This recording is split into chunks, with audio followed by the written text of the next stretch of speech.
जो कोणती आत्महत्यासाठी तुम्ही सांगितलं, ती व्यक्ती कुठली इकडची होती की काही कल्पना नाही. कॉल केला होता मला आणि कॉल करून तिने मला सांगितलं की मी आत्महत्या करते. हो बापरे.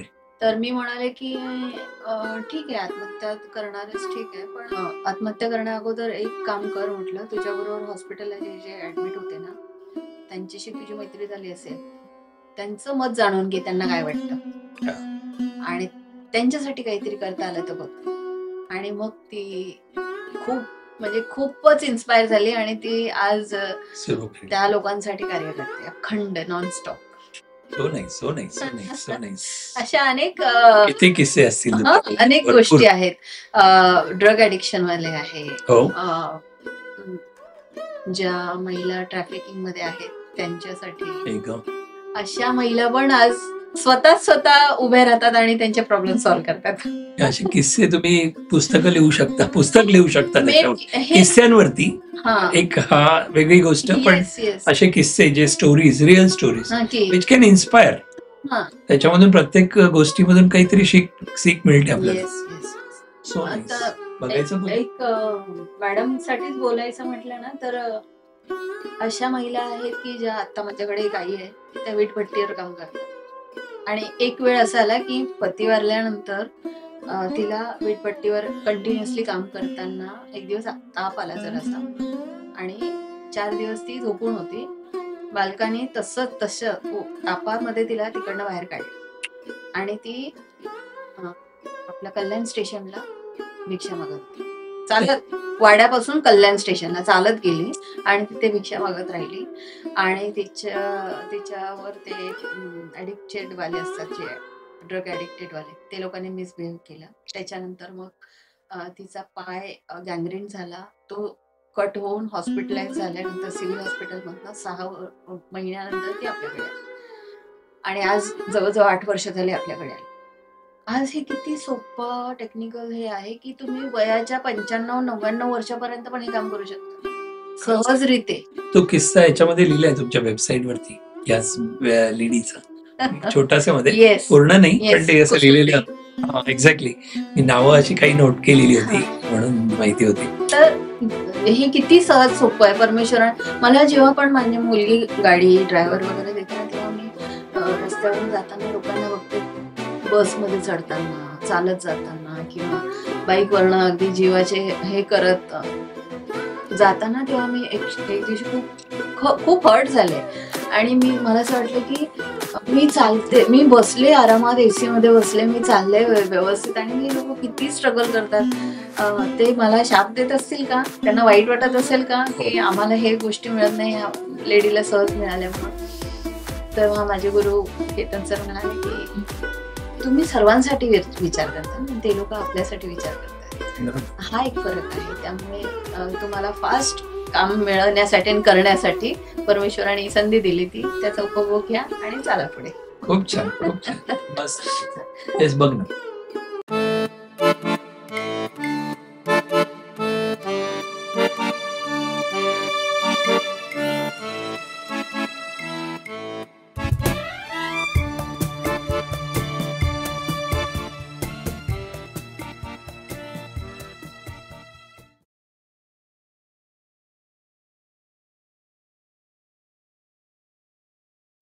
नमस्कार मित्रांनो, मी पराग नेसरीकर आज द एपीएन पॉडकास्ट शो मध्ये तुमच्या सगळ्यांचं स्वागत करतो. एवढा नेहमीचं वाक्य, पण ते सांगितल्याशिवाय मी पुढे जाऊ शकत नाही. तुमचा रिस्पॉन्स, सगळ्या ऑडियन्सचा रिस्पॉन्स जो आहे तो खूपच छान तऱ्हेने येतोय. दिवसेंदिवस आणखीन तो वाढत चाललाय. आणि आत्ता तर कमाल ही झालेली की तुमचे जे कमेंट्स आहेत ते मला ऍक्च्युली इन्स्पायर करतात, मोटिवेट करतात. त्यामुळे आजपासून मी असं ठरवलंय की तुमचे कुठल्याही पॉडकास्ट वरती आलेले ऍटलिस्ट 3 ते 4 कमेंट्स मी जरूर शेअर करीन तुमच्या नावाने, तुमच्या परवानगीने. तर जरूर लिहा.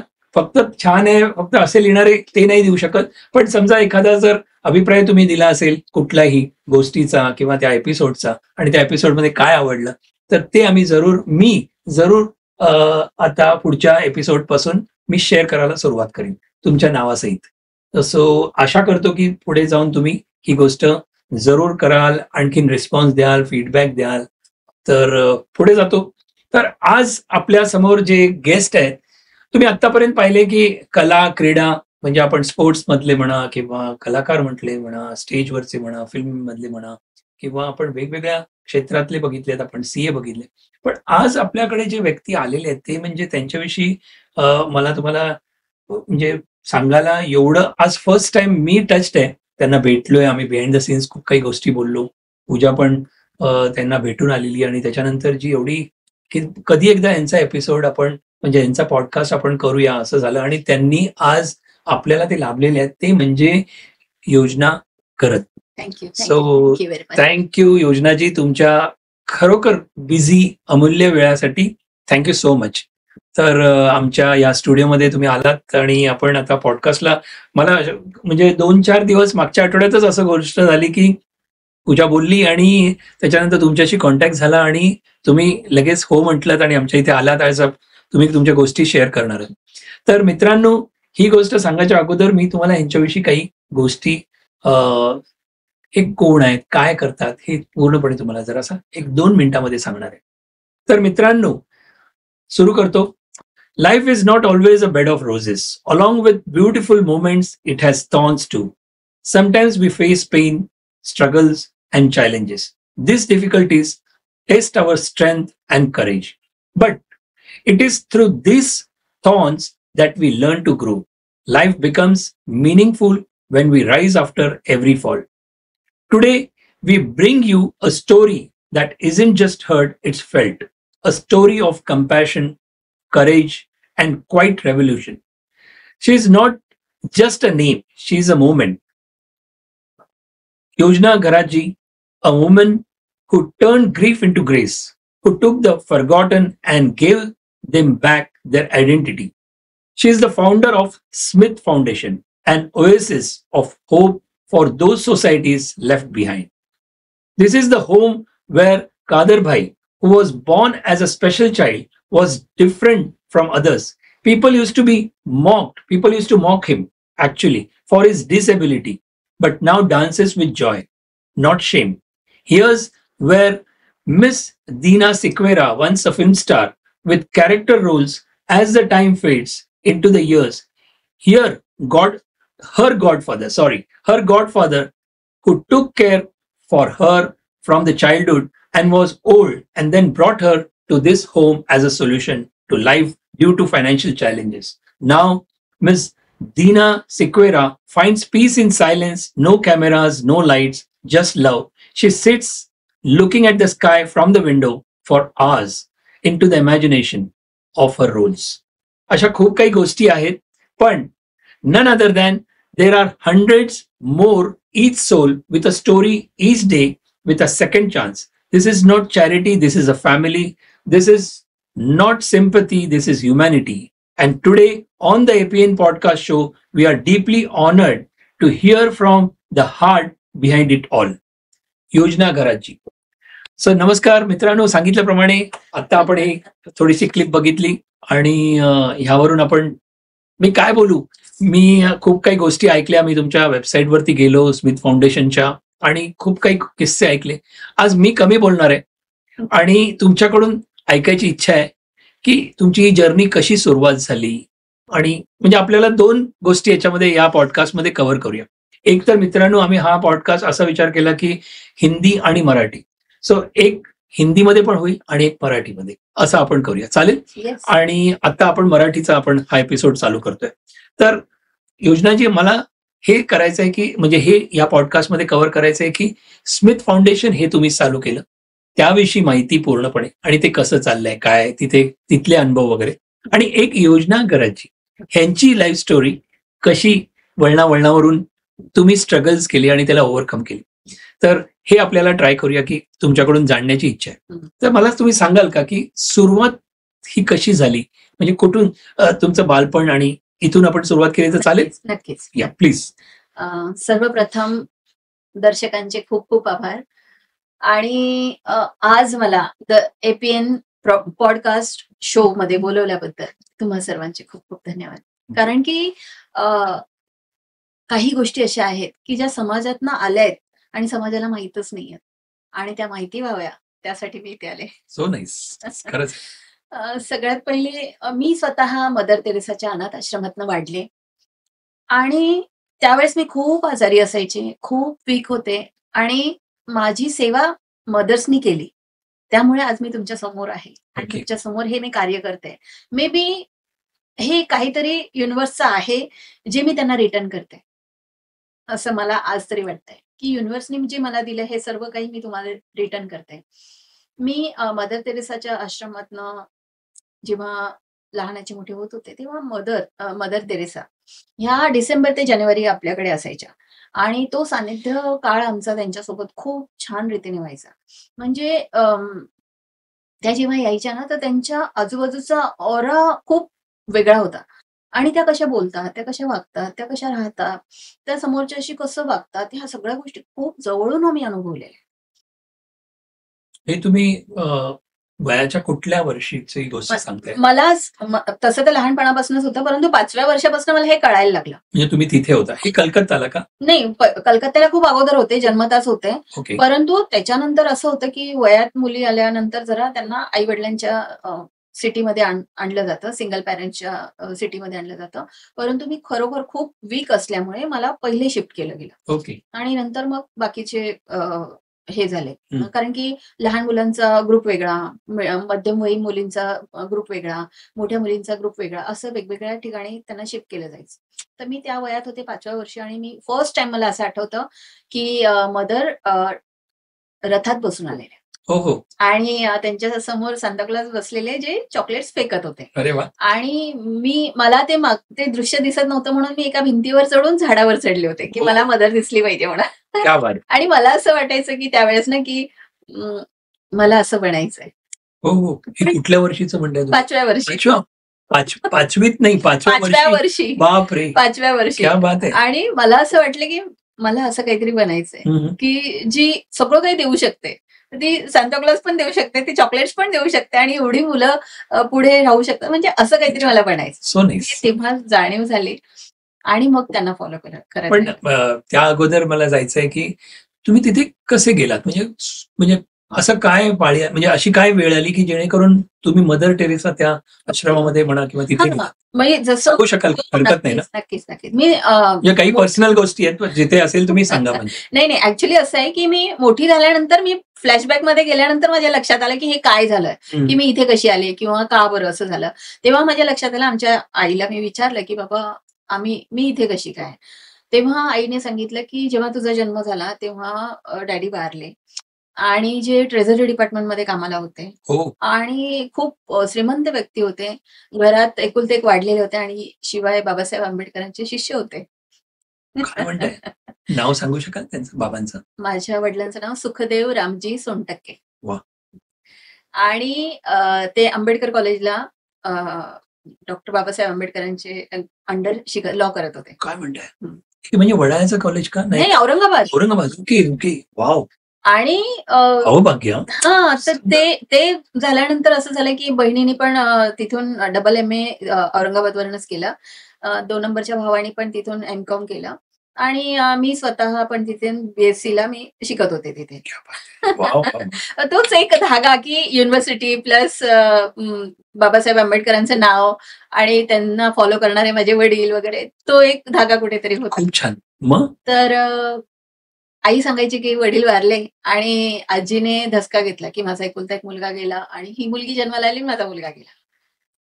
तर तो थोडासा निगेटिव्ह पॉइंट आला तिथे आणि आईकडे काहीच उपाय नव्हता, की आता मी हॉस्पिटलमधनं आले, माझं ऑपरेशन झालंय आणि मी आता मुलींना घेऊन जाऊ कुठे? हो, म्हणजे न्यूबॉर्न तुम्ही त्यावेळची गोष्ट सांगताय. येस.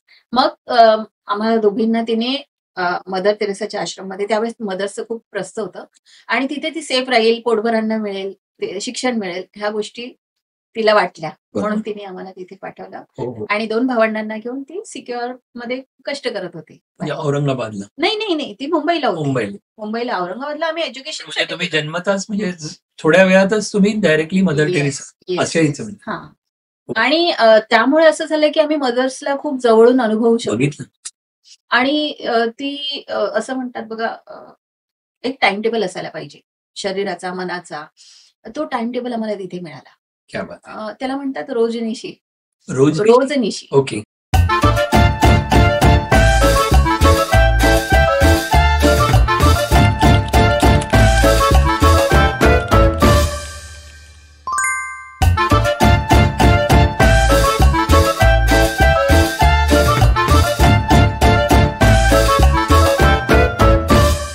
येस. ओके. मग पुढे कसं काय झालं? मग शिक्षण घेता घेता आईची कधीतरी मला असं वाटतं 2 किंवा 3 वेळाच आईची भेट झाली असेल आश्रमात असताना. हो हो. मग प्रशिक्षण घेताना असं झालं की बहिणीला नोकरी लागली. बहीण पहिले आश्रमातनं गेली. ती पहिले थोडे दिवस राहिली. मग तिला असं वाटलं की मी एकटी आहे. मग ती मला थोडे दिवस घेऊन गेली तिच्याकडे. पुन्हा तिने असा विचार केला की नाही माझ्याकडे हिच्या शिक्षणाचं हेळसांड होते. मी परत आश्रमात आले. मग पुन्हा थोड्या वर्षांनी ती सेटल झाली. पुन्हा मग तिने मला घेऊन गेली. मग माझं 8वी इथे, 9वी इथे, 10वी तिथे असं होत गेलं. त्यामुळे मग माझं थोडंसं शिक्षणाकडे कल कमी होता. बरं कॉलेजला गेल्यानंतर माझं संपूर्ण लक्ष ग्राउंडवर. खेळण्यामध्ये तुम्ही मगाशी बोललात की तुम्ही बॅडमिंटन ना? नाही, हँडबॉल आणि हॉकी. हॉकी. हां. हे ग्राउंडचे गेम्स तुम्हाला आवडतात. हां, येस. त्यामुळे मग माझ्या लक्षात आलं मला ग्राउंड का बोलवताय? का बोलवताय? आणि इथे शिकवत असताना मग आमच्या ट्रेनर्सनी एक दिवस आमच्या मॅडमनी इंग्लिश शिकवत होत्या. फार सुंदर इंग्लिश शिकवत होत्या त्या आणि माझं लक्ष ग्राउंडवर. मग त्यांनी काय केलं की मला जाऊन आमच्या कोचच्या हवाली गेल्या. वा. ही सगळी ग्राउंडवर बघत असते. हिला चला, घेऊन जा. तिथेच जाऊन देत. खूप छान. आणि मग त्यांनी सांगितलं तुला ग्राउंडवर यायचंय? म्हटलं हो. तुला 5 वाजता यावं लागेल. म्हटलं हो चालेल. सकाळी 5. आणि आम्ही जागेच असतो तेव्हा. क्या बात. मग यायला लागलो आणि मग ते ग्राउंडचं विश्व खूप वेगळं होतं. खेळायला खेळ. पूर्ण मनसोक्त मिळालं. खूप मी खेळ. एक प्रश्न विचारू का? हा पर्सनलच आहे. त्यावेळेला तुमचं ते आपण बघू शकतो लहान असताना काय समजत असेल? पण आई तुम्ही म्हणालात की बाबा नव्हते, पण आई एकदा, दोनदा, तीनदा काहीतरी फक्त भेटायला आले. तर त्यावेळेला तुमच्या मनाची परिस्थिती कशी होती? मनात कसले विचार यायचे का? काय विचार होते? त्या लहान मुलीच्या म्हणजे त्या वयाच्या मध्ये काय तुमच्यामध्ये विचार येत होते? सर्वात पहिली गोष्ट मला ना फक्त आई हवी होती. फक्त आई होती की हे मिस करायचा तुम्ही खूप आहे ना? खूप. बाबांना तर पाहिलंच नाही तुम्ही. नाही. हां. आणि आई अशी यायची की आई खूप कष्टातनं यायची. म्हणजे खूपच गरिबीतनं, कष्टातनं ती भेटायला यायची आणि ती बहिणीशी बोलायची आणि त्यावेळेस आमचं पूर्ण बोलण्याची जी पद्धत होती ही इंग्रजी माध्यमातून होती आणि आतमध्ये पण आमची बोलीभाषा पूर्ण इंग्रजी होती आणि मी आईला सांगायला जायची की आई मी झोपाळ्यात बसले, आई मी हे केलं आणि आईला काही कळायचं नाही. आणि त्या दिवसापासून मी म्हटलं की माझ्या आईला जी भाषा कळत नाही ती मी बोलणार नाही. हो. काय म्हणता? पण तिच्यासाठी मग मी पुन्हा मराठी शिकले. वा. क्या बात. की तिला कळेल की मी काय बोलते ह्या बरोबर. गोष्टी. परंतु आईशी खूप कमी भेट झाली. पण त्यावेळेला पण आई काही बोलायची ते समजत ती होतं? आई बहिणीशी नॉर्मलच बोलायची. असेल. बहिणीशी बोलायची. तुमच्याशी नाही. नाही.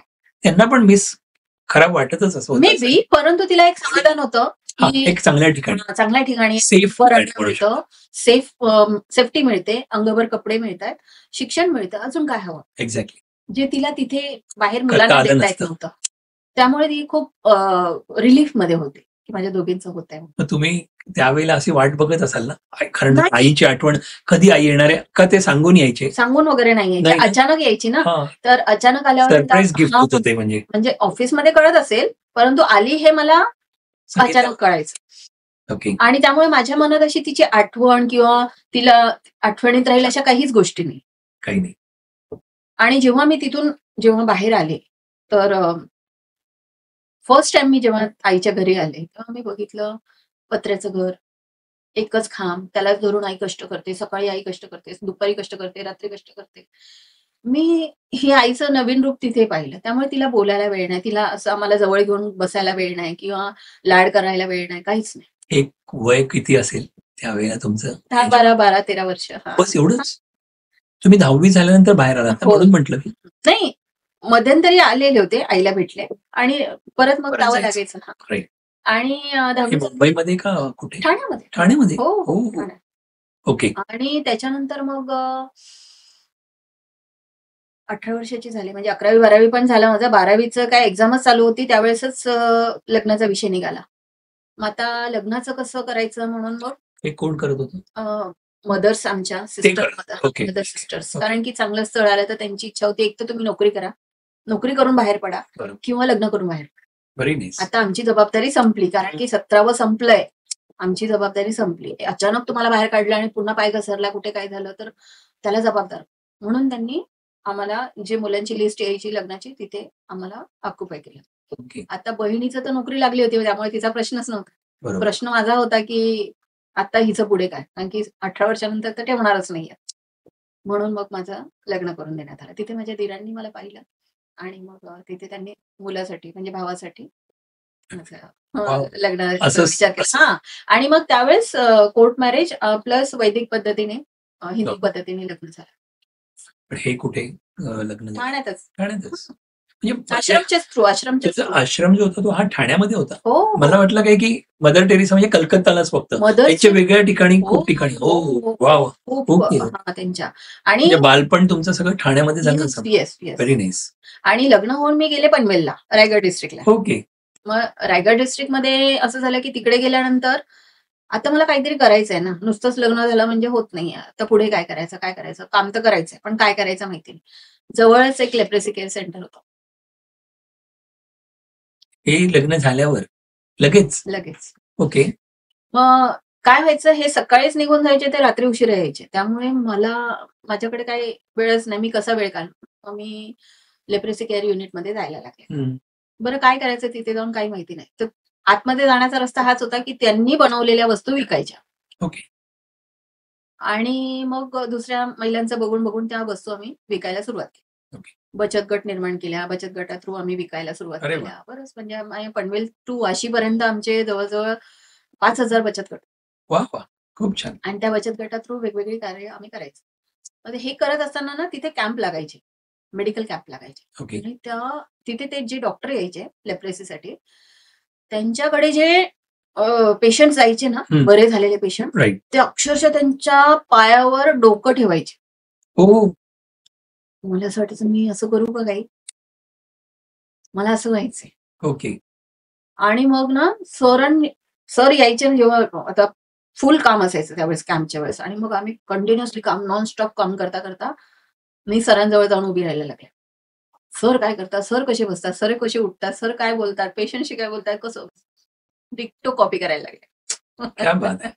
आणि त्यानंतर मग मला ना त्यांनी एक दिवस चहा करायला सांगितलं. थकले होते. ओके. मी म्हटलं इतर मुलींना पण सांगितलं, पण त्यांना असं वाटलं आमची पोझिशन ही, आम्ही का चहा बनवायचं. पण मला असं वाटलं की माझ्या परमेश्वराने मला चहा मागितला, मी का नाही देऊ. वा, बघा दोन विचार कसे करत होते तुम्हीच म्हणाला. आणि मी तो चहा बनवून त्यांना दिल्यानंतर ते पुन्हा एकदम क्लिक झाले आणि ते म्हणाले वा छान होतं चहा, आणि ते पुन्हा मनापासून केलेला. तर ती माझी पावती होती की ओके काहीतरी चांगलं झालं. त्यानंतर माझ्या लक्षात आलं की स्लाइड्स बनवायचे, लेप्रेसीचे स्लाइड्स बनवणं. मग ते स्लाइड्स बनवायला शिकले. त्यानंतर आम्ही त्या लेप्रेसीचे लसीकरण तयार करायला शिकलो. आणि त्यानंतर मग लक्षात आलं की आता पेशंट्स कमी होत आहेत लसीकरण दिल्यानंतर, आता काय पुढे. हे करत असताना ना 5 ते 6 वर्ष झाले, त्यात माझी छोटी मुलगी, मोठी तर झालीच होती, त्यात छोटी मुलगी एक दिवस ना नदीत उथडी भरून वाहत होती आणि मला तिथे जाता नाही आलं मुलीकडे, आणि ती अंगावर पीत होती. हो. आणि ती रात्र मी कशी काढली वाईट वाटतं मला. पण त्या दिवशी मी निर्णय घेतला की माझ्या मुली पण अनाथांसारखे वाढणार नाही, आणि मी ती जॉब सोडला आणि मुलीकडे गेले. म्हणजे हे असं का झालं, कारण तुम्ही या इथे कामाकडे बिझी होता म्हणून तसं तिकडे लक्ष देता आलं नाही काय? नाही काय व्हायचं, नदी दुथडीवरून वाहायला गेल्यानंतर मला त्या दिवशी घरी नाही जाता. हा, त्याच्यामुळे तुम्हाला ही पनवेलची गोष्ट हो झाली. हो हो. ओके. तर मी म्हटलं नाही, बरोबर. मी जे अनाथ आश्रमात भोगलंय ते त्यांना नाही झालं. आणि त्या एका गोष्टीवर जॉब सोडला. मग पुढे काय झालं? जॉब सोडला आणि मग घरी काम करताना माझ्या लक्षात आलं की नाही, मी तर घरी बसणारे नाहीये, मला काहीतरी करायचं. काय करायचं, मग मी म्हटलं पाळणाघर सुरू करूया. काहीतरी करायचं. बरं, पण पाळणाघर सुरू करायचं तर सगळेच करतात, मी काय वेगळं करतो. मग माझ्याकडे काही स्पेशल मुलं होती, त्या स्पेशल मुलांसाठी मी पाळणाघर सुरू केलं. Very nice. आणि हे पाळणाघर सुरू होता म्हणजे ती स्पेशल मुलं अशी होती की झोपेतच माझ्याकडे यायची आणि झोपेतच परत जायची. हो. त्यामुळे मी जे सांगेल ते ऐकायचे आणि आई वडील सांगतात ते ऐकायचे नाही. आणि मग त्या आईला दुःख व्हायचं की मी आई आहे ना, माझं ऐकायला पाहिजे मुलं आणि त्यांचं ऐकतात. मग कधी कधी गावी नेऊन सोड, कधी कुठे नेऊन सोड, कुठे काय कर असं करायचे. तर ते त्यावेळेस मी हर्ट व्हायचे की आपण सर्वस्व दिलंय करून सुद्धा असं का. मग नंतर मग माझ्या लक्षात आलं की नाही, ते शिवाय शेवटी त्यांची मुलं आहेत, आपण कुठेतरी एवढं गुंतून चालणार नाही. आणि ह्यांना ना सोडताना म्हणजे सोडायला येताना ना त्यांचे आजी आजोबा कोणीतरी सोडायला यायचे. आता माझं 500 बाय 500 म्हणजे सॉरी 500 स्क्वेअर फीटचं घर. त्या 500 स्क्वेअर फीट घरामध्ये मुलांना ठेवायचं, वृद्धांना ठेवायचं, घरचे फॅमिली मेंबर बघायचे, काय काही कळायचं नाही. मग त्यावेळेस मी त्यांना सांगायचे आई आजी आजोबांना, जा ना आता घरी, आता आहेत ना मुलं, सोडली ना आता जा तुम्ही. तर ते काही मला काय म्हणाले, योजना बघ ना, शरीर साथ नाही देत ना, तर घरी कोणी रिस्पेक्ट नाही करत. डॉक्टर पण काही असं औषध देत नाही की आम्ही पुन्हा बरे व्हावं, तरुण व्हावे आम्ही पुन्हा. राईट. आणि देवाला पण आम्ही नकोय, त्यामुळे तो पण नाही. आणि मी मेल्ट झाले. म्हटलं नाही, मी यांच्यासाठी काहीतरी करणार. काय करणार, कसं करणार, काही माहिती. मग मी म्हटलं चला आपण असं करूया की वृद्धाश्रम आणि ह्या मुलांचा आश्रम एकत्र ठेवूया. लॉज मुलांचे वेगळे पाहिजे, आई बाबांचे वेगळे पाहिजे. म्हटलं ठीक आहे, सोसायटीत दुसरा फ्लॅट बघूया.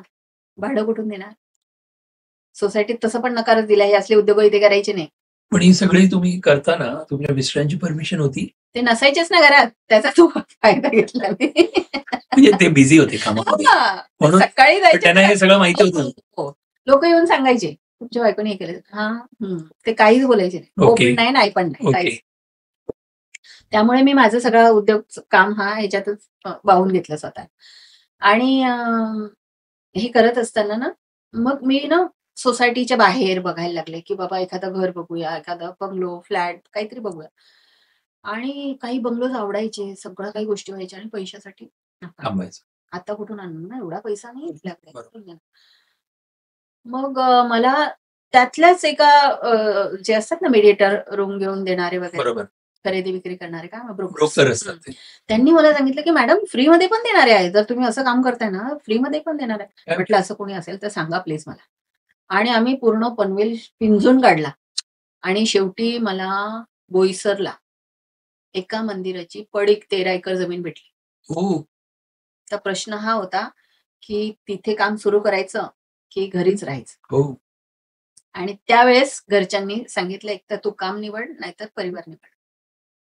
आणि मी काम निवडलं. संसार आणि हे दोन वेगळे होते ना गोष्टी, पण तुम्ही ते निवडली. या मोमेंटला काय कारण होतं की असं करायचं वाटलं? ही जबाबदारी होती ना माझ्यावर, आई वडिलांची, जे तुमच्या फॅमिलीची जबाबदारी पण तुम्हाला वाटली? हो होती, पण त्यांना सांभाळणारे 22 जण होते की. अच्छा. आणि इथे सांभाळणारं कोणी नव्हतं, इथे मी एकटीच होते. तुमचा जो कल होता तो असा, येस, डिसिजन घेण्याचा जेव्हा पाळी येते, असे कित्येक लोक आपल्याकडे ऑडियन्स पण आहेत, तुमच्या असं वाटतं की काम करायचंय पण अशा वेळेला द्विधा मनस्थितीमध्ये असताना, म्हणून हा प्रश्न विचारला. मला असं वाटतं फॅमिली सोडायची गरज नाही, पण कसं काम करायला पाहिजे हे गायडन्स म्हणून. आजही मला असं वाटतं की फॅमिली जर सोबत असते ना तर मी ह्याच्या अनेक पटीने जास्त सपोर्ट लागतो. पण नाही झालं, ठीक आहे, हरकत नाही. मग तिथून मग मी बोईसरला गेले. बोईसरला ज्या दिवशी मी तिथे उतरले तो दिवस होता दत्त जयंतीचा. क्या बात. चंद्र दिसतोय आणि मी बसले चंद्राकडे, अखंड बघते. 13 एकर जमिनीमध्ये कोल्हे साप फिरतायत आणि मी फक्त चंद्राकडे बघत बसले. आणि त्यावेळेस ना मला असं वाटलं की खूप मोकळं आकाश मोकळं आहे, निरभ्र आहे, आता मला फक्त उडायचं बाकी.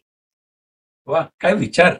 म्हणजे कोण कसा त्यावेळेला विचार करेल हे तुम्ही म्हणल्याप्रमाणे. मग पुढे आणि मग तिथून तिथे सुरुवात कशी झाली मग? एवढं सगळं बसले होते रात्रभर. सकाळी उठले, नदीमध्ये आंघोळ केली, खाली नदी वाहत होते, नदीत आंघोळ केली, होती तीच साडी नेसली, बाहेर गावात निघाले, मंदिरात जाऊन बसले.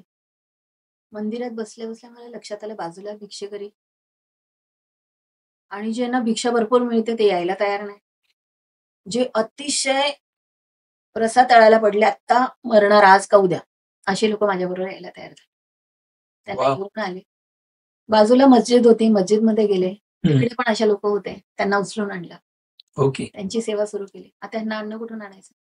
मंदिरात जे मिळायचं मस्जिदमध्ये जे मिळायचं ते आणून त्यांना पण खाऊ त्यावेळेला तुम्ही एकटे होता. घालायचे.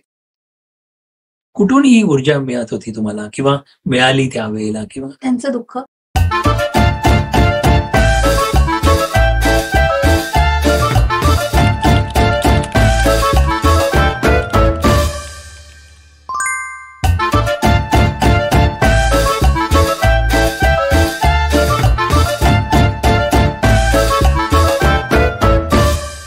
तेच 10,000 आई बाबांना हेच लागणार आहे.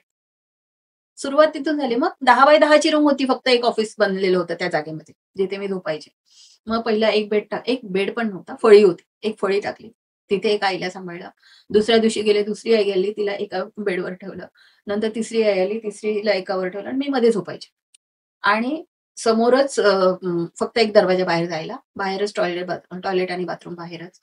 नदीवर जाऊन अंघोळ वगैरे करणं. आणि तिथली हवा इतकी छान होती की स्किनवर रॅशेस नाही, बेड सोर्स नाही, काही नाही. त्याचा फायदा मी घेतला. खूप छान. आणि मग हळूहळू मी तिथे सगळे दुकानदार होते.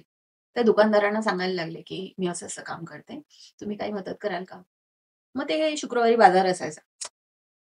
आता शुक्रवारी बाजार पनवेल बोईसर म्हणालात तिथे. पनवेल पासून बोईसर 140 किलोमीटर आहे. हो बरोबर.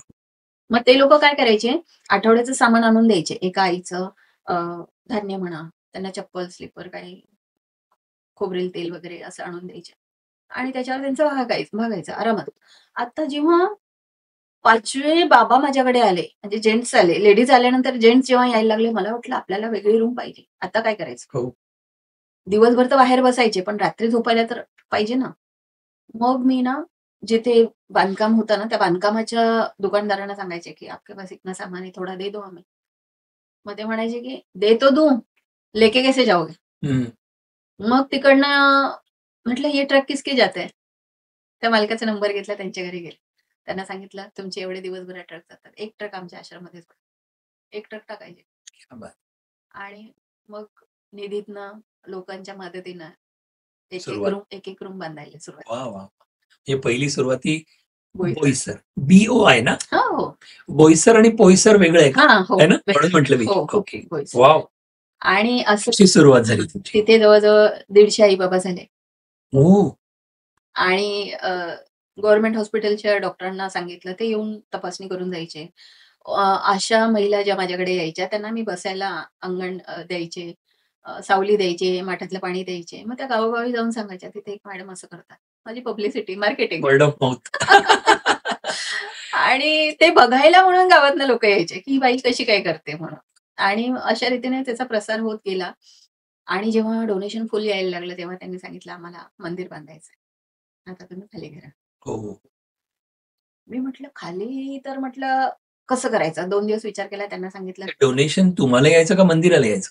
आपल्यालाच यायचं, पण हा. त्यांना माणसं मिळाली. एक्झॅक्टली. मिळालं ना. मी तेच बायफिकेट करण्याचा प्रयत्न करत होतो. पण मग मी त्यांना सांगितलं की हे कोणासाठी येतं? आई-बाबांसाठी. एक्झॅक्टली. मी आई-बाबांना ठेवते, मी जाते, तुम्ही आई-बाबांचं करा. तेवढ्या किती छान. तिथे तेवढ्यांना आई-बाबांना ठेवलं. आणि त्या वेळात ना मला वाटतं मी 7-8 महिन्यातच ते एवढं कव्हर केलं होतं.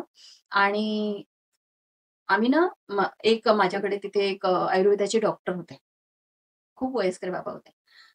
त्यांनी मला चूल पेटवायला शिकवली. फळं झाडं उगवायला शिकवले, भाज्या उगवायला शिकवल्या. वाव. आणि अळूची पानं उगवायला शिकवले. आणि ते जेव्हा निघून जायचे ना, तर मी रात्रभर त्या अळूच्या पानांशी बोलायचे, त्याच्यावर पाणी घ्यायची, खेळायची त्याच्यावर. आणि तो माझा एंटरटेनमेंट होता. क्या बात.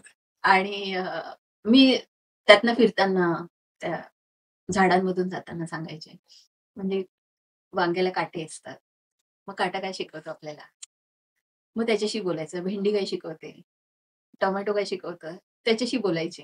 बोलायला कोणी नसायचं. हा. आणि मधल्या वेळामध्ये शनिवार, रविवारी किंवा सोमवारी एकाच दिवशी जाऊन मुलींना भेटून यायचे. ओके. म्हणजे ते पण तुम्ही हा. करत होतात. आणि पण त्यावेळेला आता तुम्ही बोलताना बोललात की त्यावेळेला बोलायला कोण नव्हतं, पण तुम्ही म्हणालात की तुमच्याकडे आई बाबा असे 150, साधारण 100-150 एकाच दिवशी नाही झाले ना, पण एका दिवशी नाही झाले. पण मग त्यांच्याशी काही बोलणं होत दिवसभर होतं? असायचं, पण रात्री झोपल्यानंतर मला पाहिजे ना. तुम्हाला तुमच्यासाठी म्हणून काहीतरी, म्हणजे म्हणतो आपण की सगळे आहेत, पण कधी कधी आपले अजूनही त्यांना तुम्ही आपलंच समजताय, पण तरी सुद्धा आपलं तुम्ही शोधत राहिलात लहानपणापासून. येस. ते अजूनही शोधताय तुम्ही, मला माहितीये. So nice, so nice. आणि त्यानंतर मग मी ना त्यावेळेस ते उकडलेलं अन्न खायचो आम्ही. म्हणजे चुलीवर एक रांजण ठेवायचा आणि गावातनं लोक आणून द्यायचं, ते आम्ही त्यात टाकायचं धुवून. भाज्या तर तिथल्याच असायच्या. तांदूळ वगैरे, डाळ वगैरे धुवून आणायचं आणि ते त्यात टाकायचं. ज्याला जेवायचं असेल तो ताट घेऊन यायचा, जेवायचा. आपलं ताट धुवून जायची नाही. ओके. उकडलेलं अन्न असायचं. त्याला तेल, फोडणी वगैरे नसायचं. असं अन्न आम्ही वर्षानुवर्ष खात होतो. हो. तर एक दिवस ना बहिणीला फोन केला मी. ती तिथून जवळ होती. बोईसरपासून जवळ होती. तर मी तिला फोन केला, "ताई कुठे आहेस?" ते म्हणाले, की "अगं मी पुण्याला आले." मी म्हटलं, "पुण्याला आली का गं?" तर ती म्हणाली, "का काय झालं?" म्हटलं, "अगं खूप दिवस झाले तुझ्या हातचं काही खाल्लं नाही. आणि तू बोईसरला काय करते?" वगैरे काहीच न विचारता ती बोलली, "आता तू कुठे आहे?" म्हटलं, "मी बोईसरला आहे." बोलली, "ठीक आहे." ती पुण्यावरनं गेली पालघरला. म्हणजे ती उंबरगावला राहत होती. तिचं तलासरीला ऑफिस होतं आणि तलासरीवरनं मग ती माझ्याकडे आली बोईसरला. बोईसरला आली. तिने असं 7 खणांचा डब्बा आणला आणि तो आम्ही सर्वांनी खाल्ला त्या दिवशी पहिल्या. So nice. ती मला काही विचारेना, मी तिला काही सांगेना. दिवसभर थांबली. संध्याकाळी ती निघाली. ट्रेनमध्ये बसली. ट्रेनमधून उतरताना तिला हार्ट अटॅक आला.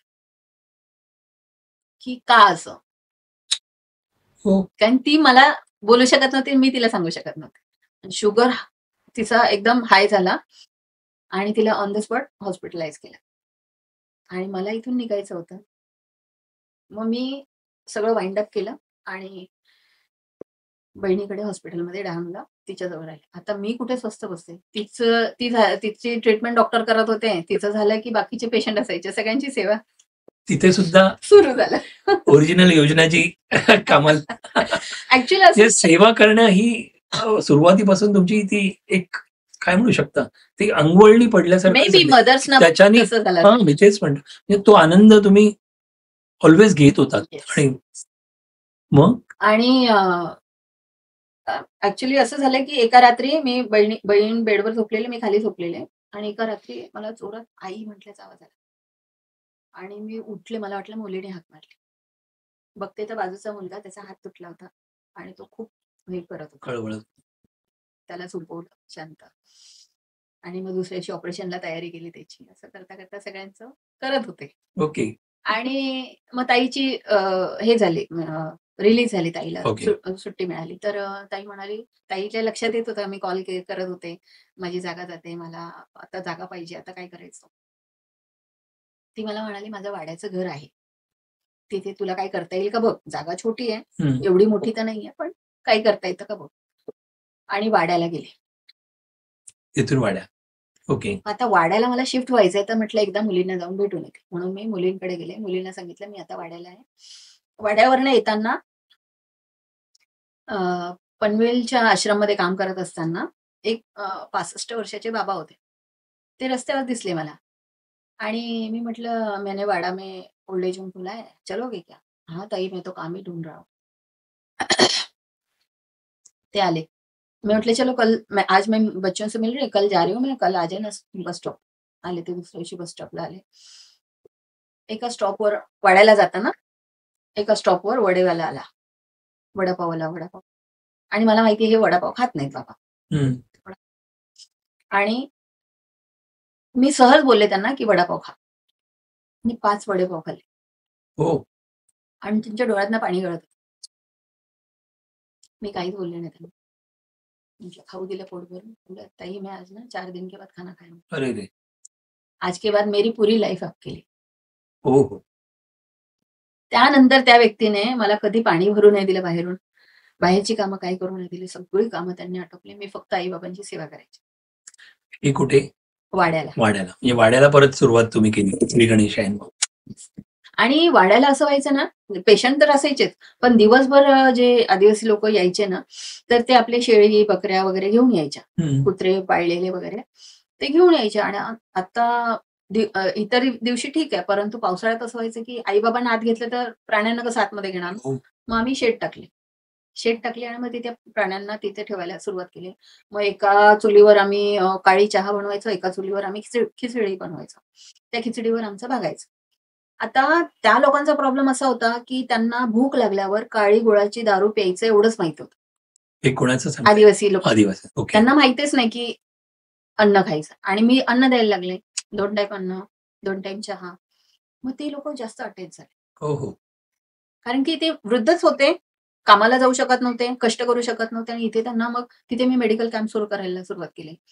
सरपंचांना बोलवायला सुरुवात केली, शाळेतल्या विद्यार्थ्यांना बोलवायला सुरुवात केली आणि मग ते खुश राहायचे. वाह! बरं मग ते म्हणतात ते रोज येताना ना काय करायचे, जंगली औषधं घेऊन यायचे, वनस्पती घेऊन यायचे, फळं, भाज्या घेऊन यायचे आणि एकमेकींना द्यायचे. क्या बात! एकमेकींना देता माझ्या लक्षात आलं, अरे बापरे! ही तर बाजारपेठ झाली. म्हटलं आपण असं काहीतरी करूया यांच्यासाठी. खूप मोठी छान. बाजारपेठ. हं. आणि उरलेला आश्रमला देऊन जायचे. कुणाकडनं 1 पैसा घेणं नाही, कुणाचा 1 पैसा देणं नाही. तिथे पुन्हा नवीन स्टार्ट झालं. मस्त. ते होता असं झालं, की इथे हे काम सुरू होतंय. तर इथून मला वेगवेगळ्या सिटीजमधनं कॉल येतो. "मॅडम तुम्ही त्यांच्यासाठी काम करता. आमचे आई-वडील आम्ही 12-12 तास बाहेर असतो. आमचे आई-वडील घरात एकटे असतात. आम्ही काय करायचं?" मग कधी कोण सांगायचं, "आज आमच्या आईनी ना सगळे बटाटेच खाऊन घेतले. आज आमच्या बाबांनी ना लॅचच लावून घेतला. आज ना गिझरच ऑन राहिला. आज ना अ, हे गॅस ऑन राहिला." प्रॉब्लेमची लिस्ट. हां. मग एकाने तर असं सांगितलं, की "मॅडम मेरी मम्मी ना भगवान का दिया लगाते वक़्त माचिस की तीली नीचे फेंक दी और नीचे से गाउन जलते गया। तो मम्मी को वो बुझाने नहीं आया और मम्मा मुझे ऑफिस से आने तक 3 घंटे लगे और तब तक मम्मी तड़पती रही। तो मैं खुद को माफ नहीं कर पा रहा हूँ, तो मैं क्या करूँ?" ते एकच इन्सिडेंट होता. मी वाड्यावरनं गुंडाळलं आणि पनवेलला आले. म्हटलं सिटीमध्ये आपल्याला एक ब्रांच पाहिजे. सिटीमध्ये ब्रांच येताना मग तिथे पैसे नाहीत आपल्याला. पैसा तिथे मला जाणवलं की पैसा पाहिजे. पाहिजे. तर मी तिथे वाड्यावरनं ना माझ्याकडे एक छोटासा फोन होता. तो फोन मी स्क्रोल करत एक नाव आलं आणि मी त्याला शेवटचा माझा ₹1 त्याला घालवला. आणि म्हटलं, "सुधीर जरा मला रिचार्ज टाक ₹11 चा."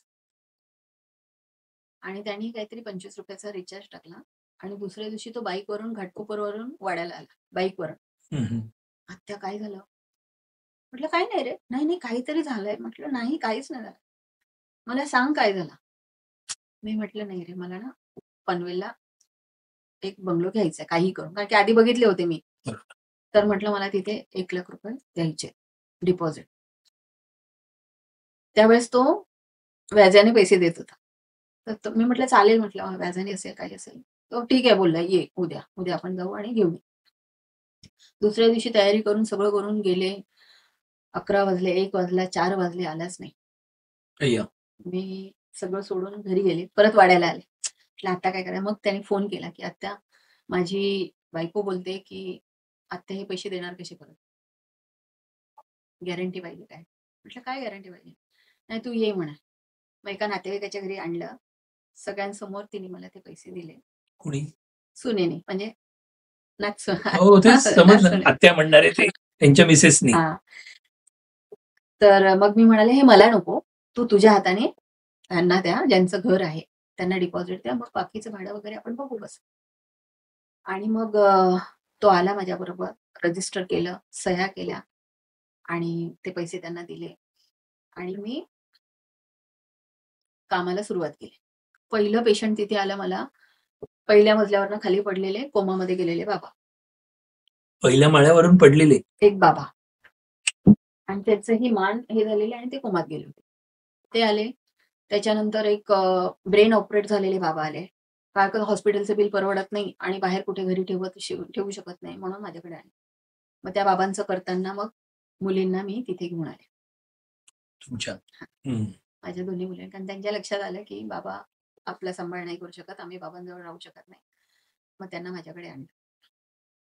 माझ्याकडे आणल्यानंतर मग त्या बघायच्या, की आई अंघोळ त्यांचं घालते. वय काय असेल त्यावेळेला मुलींचं? तेव्हापर्यंत 3 ब्रांचेस झालेल्या माझ्या.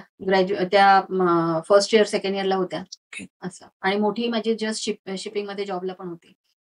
आणि त्यांनी बघितलं, की आई काय बाबांना या बाबा लोकांना अंघोळ घालते, आईच सगळं करते, आई असं का करते, तसं का करते. त्यांच्यासाठी थोडंसं वेगळं होतं. नवीन वाटलं. हा.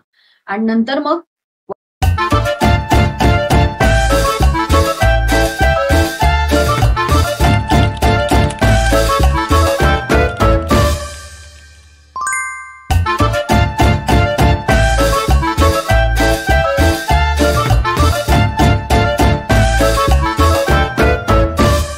ऋषी कपूरचं गाणं लावलं, शिर्डीवाले साईबाबा. हम्म. ते गाणं सुरू केलं आणि बाबा हलायला लागले. हे कोणाच्या विषयी सांग? जे कोमातले बाबा हा होते, हा ओके. ते हलायला लागले. पहिल्या दिवशी आम्ही बघितलं, दुसऱ्या दिवशी पुन्हा ते गाणं लावलं, कवाली दी. पुन्हा दुसऱ्या दिवशी त्यांनी पाय हलवायला सुरुवात केली.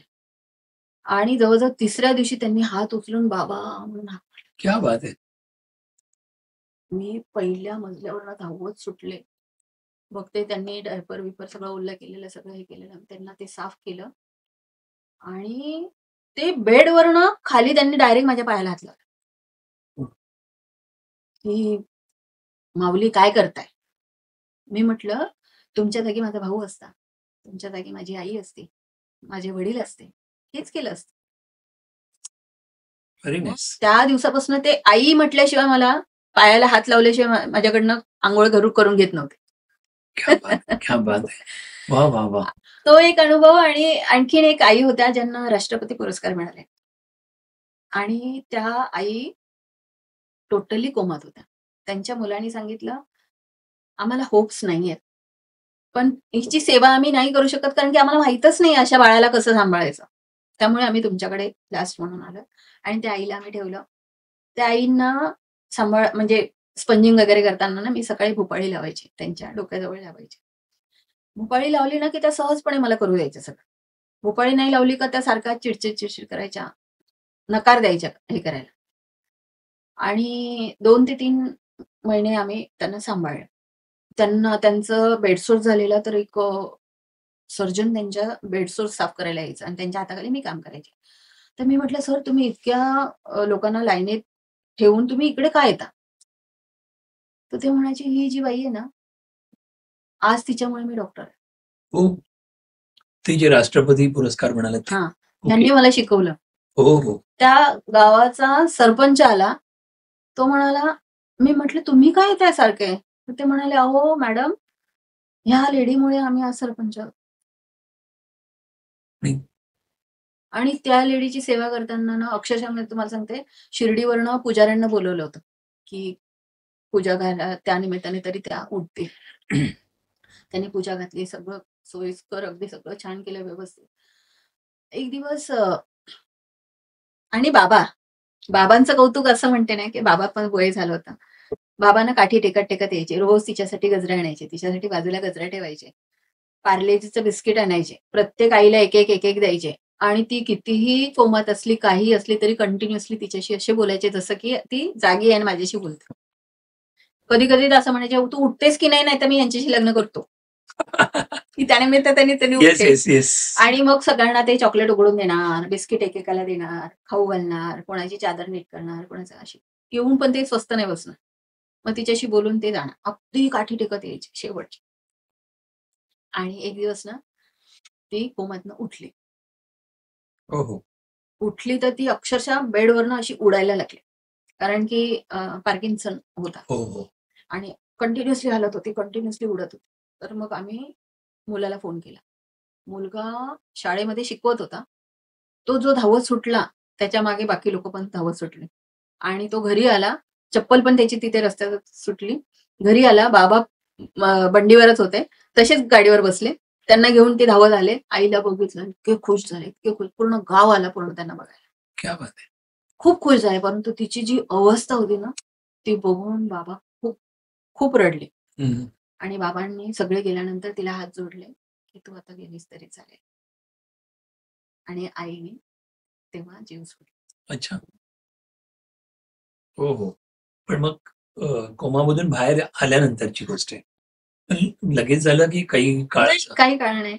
ज्या दिवशी आईने बाबांनी सांगितलं तिला, म्हणजे 3 महिन्याचाच अवधी, त्या 3 महिन्याच्या अवधीतला हा सगळा.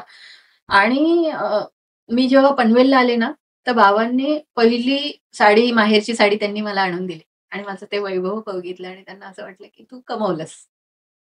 आणि त्याच पेशंटमुळे मला तिथे पहिला मदर तेरेसा अवॉर्ड मिळाला. ओके. आणि त्यानंतर मग अवॉर्डची रांग लागली. वा वा, क्या बात आहे. आणि सुंदर सुंदर. म्हणजे तिथेच खूप किती गोष्टी मी म्हणजे माझे प्रश्न मी सोडूनच दिले. तुमचीच कहाणी मी ऐकतोय आणि म्हणजे किती किस्से आणि खरोखरच्या गोष्टी. पण तिथे चॅलेंज कुठला, हे तुम्हाला चॅलेंज दर दिवशी वेगळे असतील ना? येस येस तिथे तर मेन मेन कॉमन चॅलेंजेस काय होते? फंडिंग, पैसा ना? पैसा. कारण की मी त्या सगळ्या तुमची इच्छा शक्ती खूप असेल पण पैशामुळे अडचणी येतात. आतापर्यंत आदिवासी एरियात असल्यामुळे ना मला कधी पैशाची जाणीव नाही झाली. लोक द्यायचे घ्यायचे, बार्टर सिस्टम चालायची. पण सिटीमध्ये आल्यावर भाडं देणे, हो, बाकी सगळ्या गोष्टी देणे, Fix आहे. काय करायचं? आणि दर महिन्याला उभंच माणूस परत त्या मुलाचे पैसे देणं बाकी होते. त्या मुलाचा मी नंतर सगळ्या फॅमिलीचा मिळून ग्रुप तयार केला. त्या मुलाला मी जसजसे पैसे द्यायचे त्या ग्रुपवर टाकायचे. मी दिले बरं का. कारण की त्यांनी सर्वांच्या समोर हा, होते. हो, खरंच. आणि त्याला एक दिवस बसवलं, म्हटलं तुला काय हवंय? बिझनेसमध्ये पार्टनरशिप हवी आहे? तू माझं काम करणार आहेस? मी तुझे पैसे परत पाहिजे. नाही, आम्हाला तर आमचे पैसे परत पाहिजे. आम्हाला माहिती आहे पैसे तू देऊ शकत. आम्हाला आमचे पैसे. मी म्हटलं ठीक आहे. म्हटलं ह्याचे पैसे द्यायचेत ना, मग आपल्याला काहीतरी करायला लागेल. समोर डीएड कॉलेजचं स्टुडंट जेवणासाठी विचारायचे. जेवण कुठे मिळेल का? खानावळ कुठे होईल का? म्हटलं कुठे काय, मीच करते. खानावळ सुरू केले. सकाळी 100 मुलं जेवून जायचे, संध्याकाळी 150 मुलं जेवून जायचे. एकटी मी कमवणारी, मी एकटी सगळं करणार. म्हणजे मी टोपर उचलायचे, त्यांच्या पुढे ठेवायचे, वरण भात भाजीचे आणि 4 गॅसवर मी चपात्या भाजून त्यांना ताटावर द्यायचे. तुम्हाला हेल्पिंग हँड होते का? कोणी नव्हतं. तुम्ही एकटे? बापरे. फक्त फायदा हा होता की मुलं जाताना आपापली ताटं धुवून जायचे. त्यानंतर मग हळूहळू मोठ्या मुलीने हातभार लावायला सुरुवात केली. मोठ्या मुलीने किचन आवरायला वगैरे रात्रीचा सुरुवात केली. छोटी मुलगी मग मला सगळं हे आणून दे, ते आणून दे, ते आणून दे, साफसफाई हे ते, डबे पोचव, हे सगळं छोटी मुली वा. सगळं. आणि त्यानंतर जो पैसा यायला लागला, मग माझे आई बाबा पण फ्री झाले, माझं पेंडिंग पण फ्री झालं आणि सगळंच काय. कारण की मला लक्षात आलं होतं की जोडधंदा केल्याशिवाय होणार नाही. आणि मग तिथून असं व्हायचं की मे महिन्यामध्ये मुलं जायचे, महिनाभर काहीच नाही. मग ते मला शॉक झालं, आता काय करायचं? त्यावेळेस आम्ही जे महिला बचत गट निर्माण केले होते, निर्माण आधीच केले होते. Right. मग त्या महिलांना बोलवून आम्ही ट्रेनिंग द्यायला सुरुवात केली. ओके. मग ट्रेनिंग देता वाया लोकांपर्यंत पोहोचायचं. मग ते म्हणायचे की आमच्या आई बाबांना आता आम्ही घरी सांभाळू शकतो, आता आम्हाला त्रास नाही वाटत त्या गोष्टींचा. तो एक पॉझिटिव्ह हे आलं. घेऊन पण जायचे. हा, ते पण तो प्लस पॉइंट होता. हा, आणि नवीन मग यायला मला जागा मिळाली असं. आणि हे करत असताना ना पनवेलच्या ह्या कामामध्ये, कारण 20-25 लोकांचं करणं म्हणजे माझ्यासाठी मोठी गोष्ट नव्हती. भरल्या घरातले होते म्हणून भरपूर कामं करायची सवय होती. सकाळी अंघोळ घालणं, चहा वगैरे त्यांना देणं, त्यानंतर नाश्ता झाला की मी माझं आवरून ऑफिसमध्ये बसायचे. 1 तास सुट्टी घ्यायचे, दुपारचं जेवण वगैरे सगळ्यांना देऊन मग पुन्हा जाऊन ऑफिसमध्ये बसायचे. समोरच असं ऑफिस आणि बरोबर. आणि जेवण झालं की माझं ऑफिशियल काम झालं की 5 वाजता 4:30-5 ला उठायचं. त्यांचा चहा झाला, सगळ्यांना चहा देऊन जायचा की मग पुन्हा ऑफिस. मग रात्रीचं जेवण झालं की मग फ्री. आपल्याला पण आराम, त्यांना पण आराम. या सगळ्या गोष्टी सहज होत्या 20-25 लोकांसाठी माझ्यासाठी. तोपर्यंत मी कधी हेल्पिंग हँड ठेवलं नाही. आणि नंतर ते दिनाजी होतेच माझ्यासोबत. भाजीतनं काय आणायचं, हे ते सगळं. मुलींचं शिक्षण चालू होतं, सगळं व्यवस्थित. आणि हे करत असताना दुपारच्या वेळी एकदा बसलेले असताना मला सवय होती. तेव्हा माझ्याकडे लीड्स नव्हत्या, काही नव्हतं. काही मेसेजेस यायचे, ते मी कन्व्हर्ट करायचे आणि त्याच्यात माझे मेसेजेस ऍड करून मी पब्लिश करायचे. खूप छान. तो पॅकेज घेतला मी, तो बल्क SMS-चा. मग बल्क SMS ते देता मी मेसेजेस करायला शिकले. त्याच्यानंतर मग माझ्या लक्षात आलं की नाही, आपल्याला अजून काहीतरी हवं. मग त्यावेळेस ज्याच्यात सामान बांधून यायचं, त्या पुड्या, ते ओपन केल्या की लक्षात यायचं ह्याच्यात सगळ्या मोबाईल नंबर, कॉन्टॅक्ट. क्या बात आहे. ते कॉन्टॅक्ट्स मग डोळ्यासमोर दिसायच्या. लक्ष काहीतरी आपण म्हणतो ना, एक कुंपण असतं, त्याच्या पलीकडे ऑलवेज बघत असतात. स्ट्रेच करण्याची जी सवयच आहे. म्हणजे खूप छान, खूप छान. आणि मग त्या नंबरवर कॉल करणं सुरू झालं. मग CA असू दे, मग मला कोण लागतं, ऍडव्होकेट लागतात का, मग मला याच्यातनं पेपर्स कसे तयार करायचे, काय करायचं, लिगल ऑथॉरिटीज कशी घ्यायची, हे कसं केलं मग? ते माहितच नाही ना काही. कॉल करायचे, ह्यांना कॉल कर, त्यांना कॉल कर. एक दिवस ना दिल्लीच्या एका CA ला कॉल लागला. असाच नंबर मिळाला. हो, ह्याच्यात सगळा नंबर छान कॉल लागला. ती महिला माझ्याशी पहिला माझा कॉल आला. तिने म्हणाली, "मी थोडी बिझी आहे. मी नंतर कॉल करते." मग तुम्ही काय सांगायचं? जस्ट असंच हां, नहीं एक मैडम काही सुरुवात काय करायची? हाँ, मैडम जी मैं ना ओल्ड एज होम चलाती हूँ, मेरे पास 25 मम्मी-पापा हैं, मैं उनका केयर करती हूँ, सब करती हूँ। तो अभी ना प्रॉब्लम ये आ रहा है कि मुझे पता ही नहीं कि रजिस्ट्रेशन कैसे करना है और वो ऑथॉरिटीज क्या होती है पता नहीं है, असं. मग कधी सांगायचे, "आज ना एक आई वारली आहे, तर तुम्ही चादरी द्याल का त्यांना बांधायला?" तर काही लोकं हसायचे, काही लोकं घरी बोलवायचे आणि मग बोलायचे, "आम्ही बोलवलंच नाही." हो. मग काही लोकं मला फोन करून पुन्हा सांगायचे, की "मॅडम जी आज मैं पुराना दे रही हूँ, लेकिन एक वक्त ऐसा आएगा की आप लोगों को पाठवू." मग ते इन्स्पायर करायचं. बरोबर. असं होईल का? मग ठीक आहे आपण करूया आणखीन काय? असं. वॉव!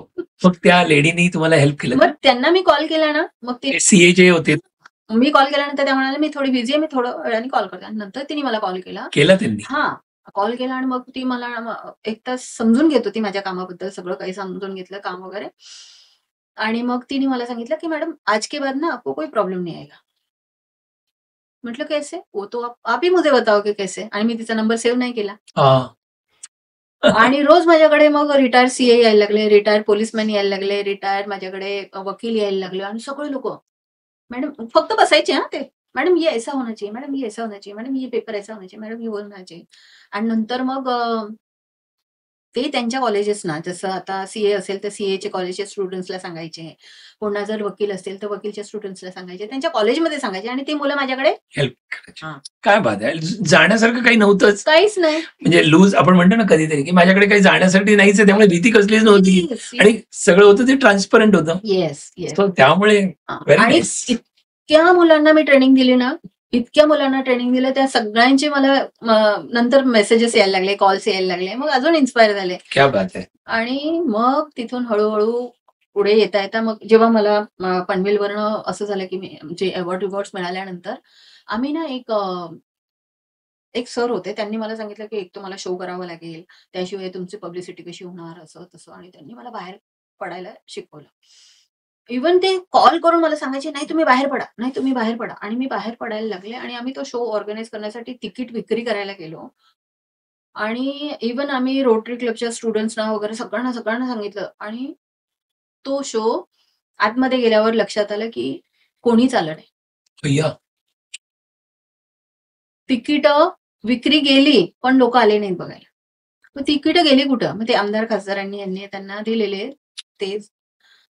आणि त्याच्यानंतर काही लोकांनी मला हे तो नाटक सुरू असताना 1 तासानंतर लोकं यायला लागले. हां, हां. मला असं वाटलं आता संपलं, आता काय शो हेच नाही तर. आणि चांगल्या-चांगल्या लोकांनी हे केलं. Right, right. आणि मग मी तिथे जेव्हा सगळे वृद्ध लोकं यायला लागले, बसायला लागले, सगळं झालं. कार्यक्रम संपल्यानंतर माझी स्क्रीनला सगळी व्हिडिओ दाखवली आश्रमची सगळी आणि नंतर मग मी दारात उभी राहिली. प्रत्येक आई-बाबा जाताना ना योजना, "मला तुझी फार गरज आहे हां. तू हे काम सोडू नको. हं, हं. योजना मला तुझी गरज आहे हां. तू काम सोडू नको." ओके. म्हटलं बस. बेस्ट. हेच पाहिजे मला. आणि जी माझी पब्लिसिटी झाली, माझी वेटिंग लिस्ट वाढली फुल त्या एका कार्यक्रमाने, की मला आता मोठी जागा पाहिजेच पाहिजे. मी कुठे जाणार? बरोबर. म्हटलं ठाण्यामध्ये आपलं सगळं काही झालेलं आहे, तर आपण ठाण्यामध्ये का नाही चौकशी करत? म्हणून मी ठाण्याच्या ज्या माझ्या आश्रमच्या बाजूलाच शोधत होते. तर तिथल्या एका बिल्डरनी मला बोईसर हे आपल्या काल्हेरच्या अ, एका बिल्डरचा नंबर दिला. ओके. त्या बिल्डरकडे मी गेल्यावर त्याला मी माझं काम सांगितलं. तो बोलला, की "हे सगळं काम करणारा एकच व्यक्ती आहे. मी त्याच्याकडे घेऊन जातो." त्या व्यक्तीकडे गेल्यानंतर तो म्हणाला, की "हे काम मी 1 मिनिटात करू शकतो, परंतु मला हे काम माझ्या वडिलांकडूनच करून घ्यायचं. कसं करणार, काय करणार मला माहिती नाही. माझे बाबा तुमचं ऐकूनच घेणार नाहीत पहिली गोष्ट. तुम्हाला समजून घ्यावं लागेल, की त्यांना तुम्हाला पटवावं लागेल कसं करायचं काम." हं. म्हटलं, "ठीक आहे." मी रोज पनवेलवरनं त्यांच्या ऑफिसला सकाळी 11 वाजता जाऊन बसायचे, संध्याकाळी 5 वाजेपर्यंत. अय्या! मग? त्या माणसाने एकदाही मला ढुंकून पाहिलं नाही. पण त्यांना हे कामाचं माहिती होतं तुम्ही सगळं माहिती होतं. मग? ऑफिसमधले बाकीचे लोक येऊन विचारायचे, सगळे सांगायचे. पण ती व्यक्ती यायची, आतमध्ये कॅबिनमध्ये जायचे. मी दारात बसून असायचे. ओके. एकदाही बघितलं नाही त्याने. 2 महिने झाले, 3 महिने झाले. एक दिवस बोलले, की "क्या है तुम्हारा दिखाओ" असं म्हणून मग ते माझं ब्रोशर वगैरे बघितलं आणि अक्षरशः त्यांनी असं झटकून टाकलं. त्यांनी झटकलं ना म्हटलं, "आता तर तुमच्याकडनंच घेणार. आता काही हो." मी योजना आहे. नाही, मी नाही, नाही, योजना नाही. असं नाही. माझ्या आई-वडिलांनी पण तुमच्या हा. तुमच्या self confidence, Yes. Over confidence नाही म्हणत आहे, पण तुम्हाला ती एक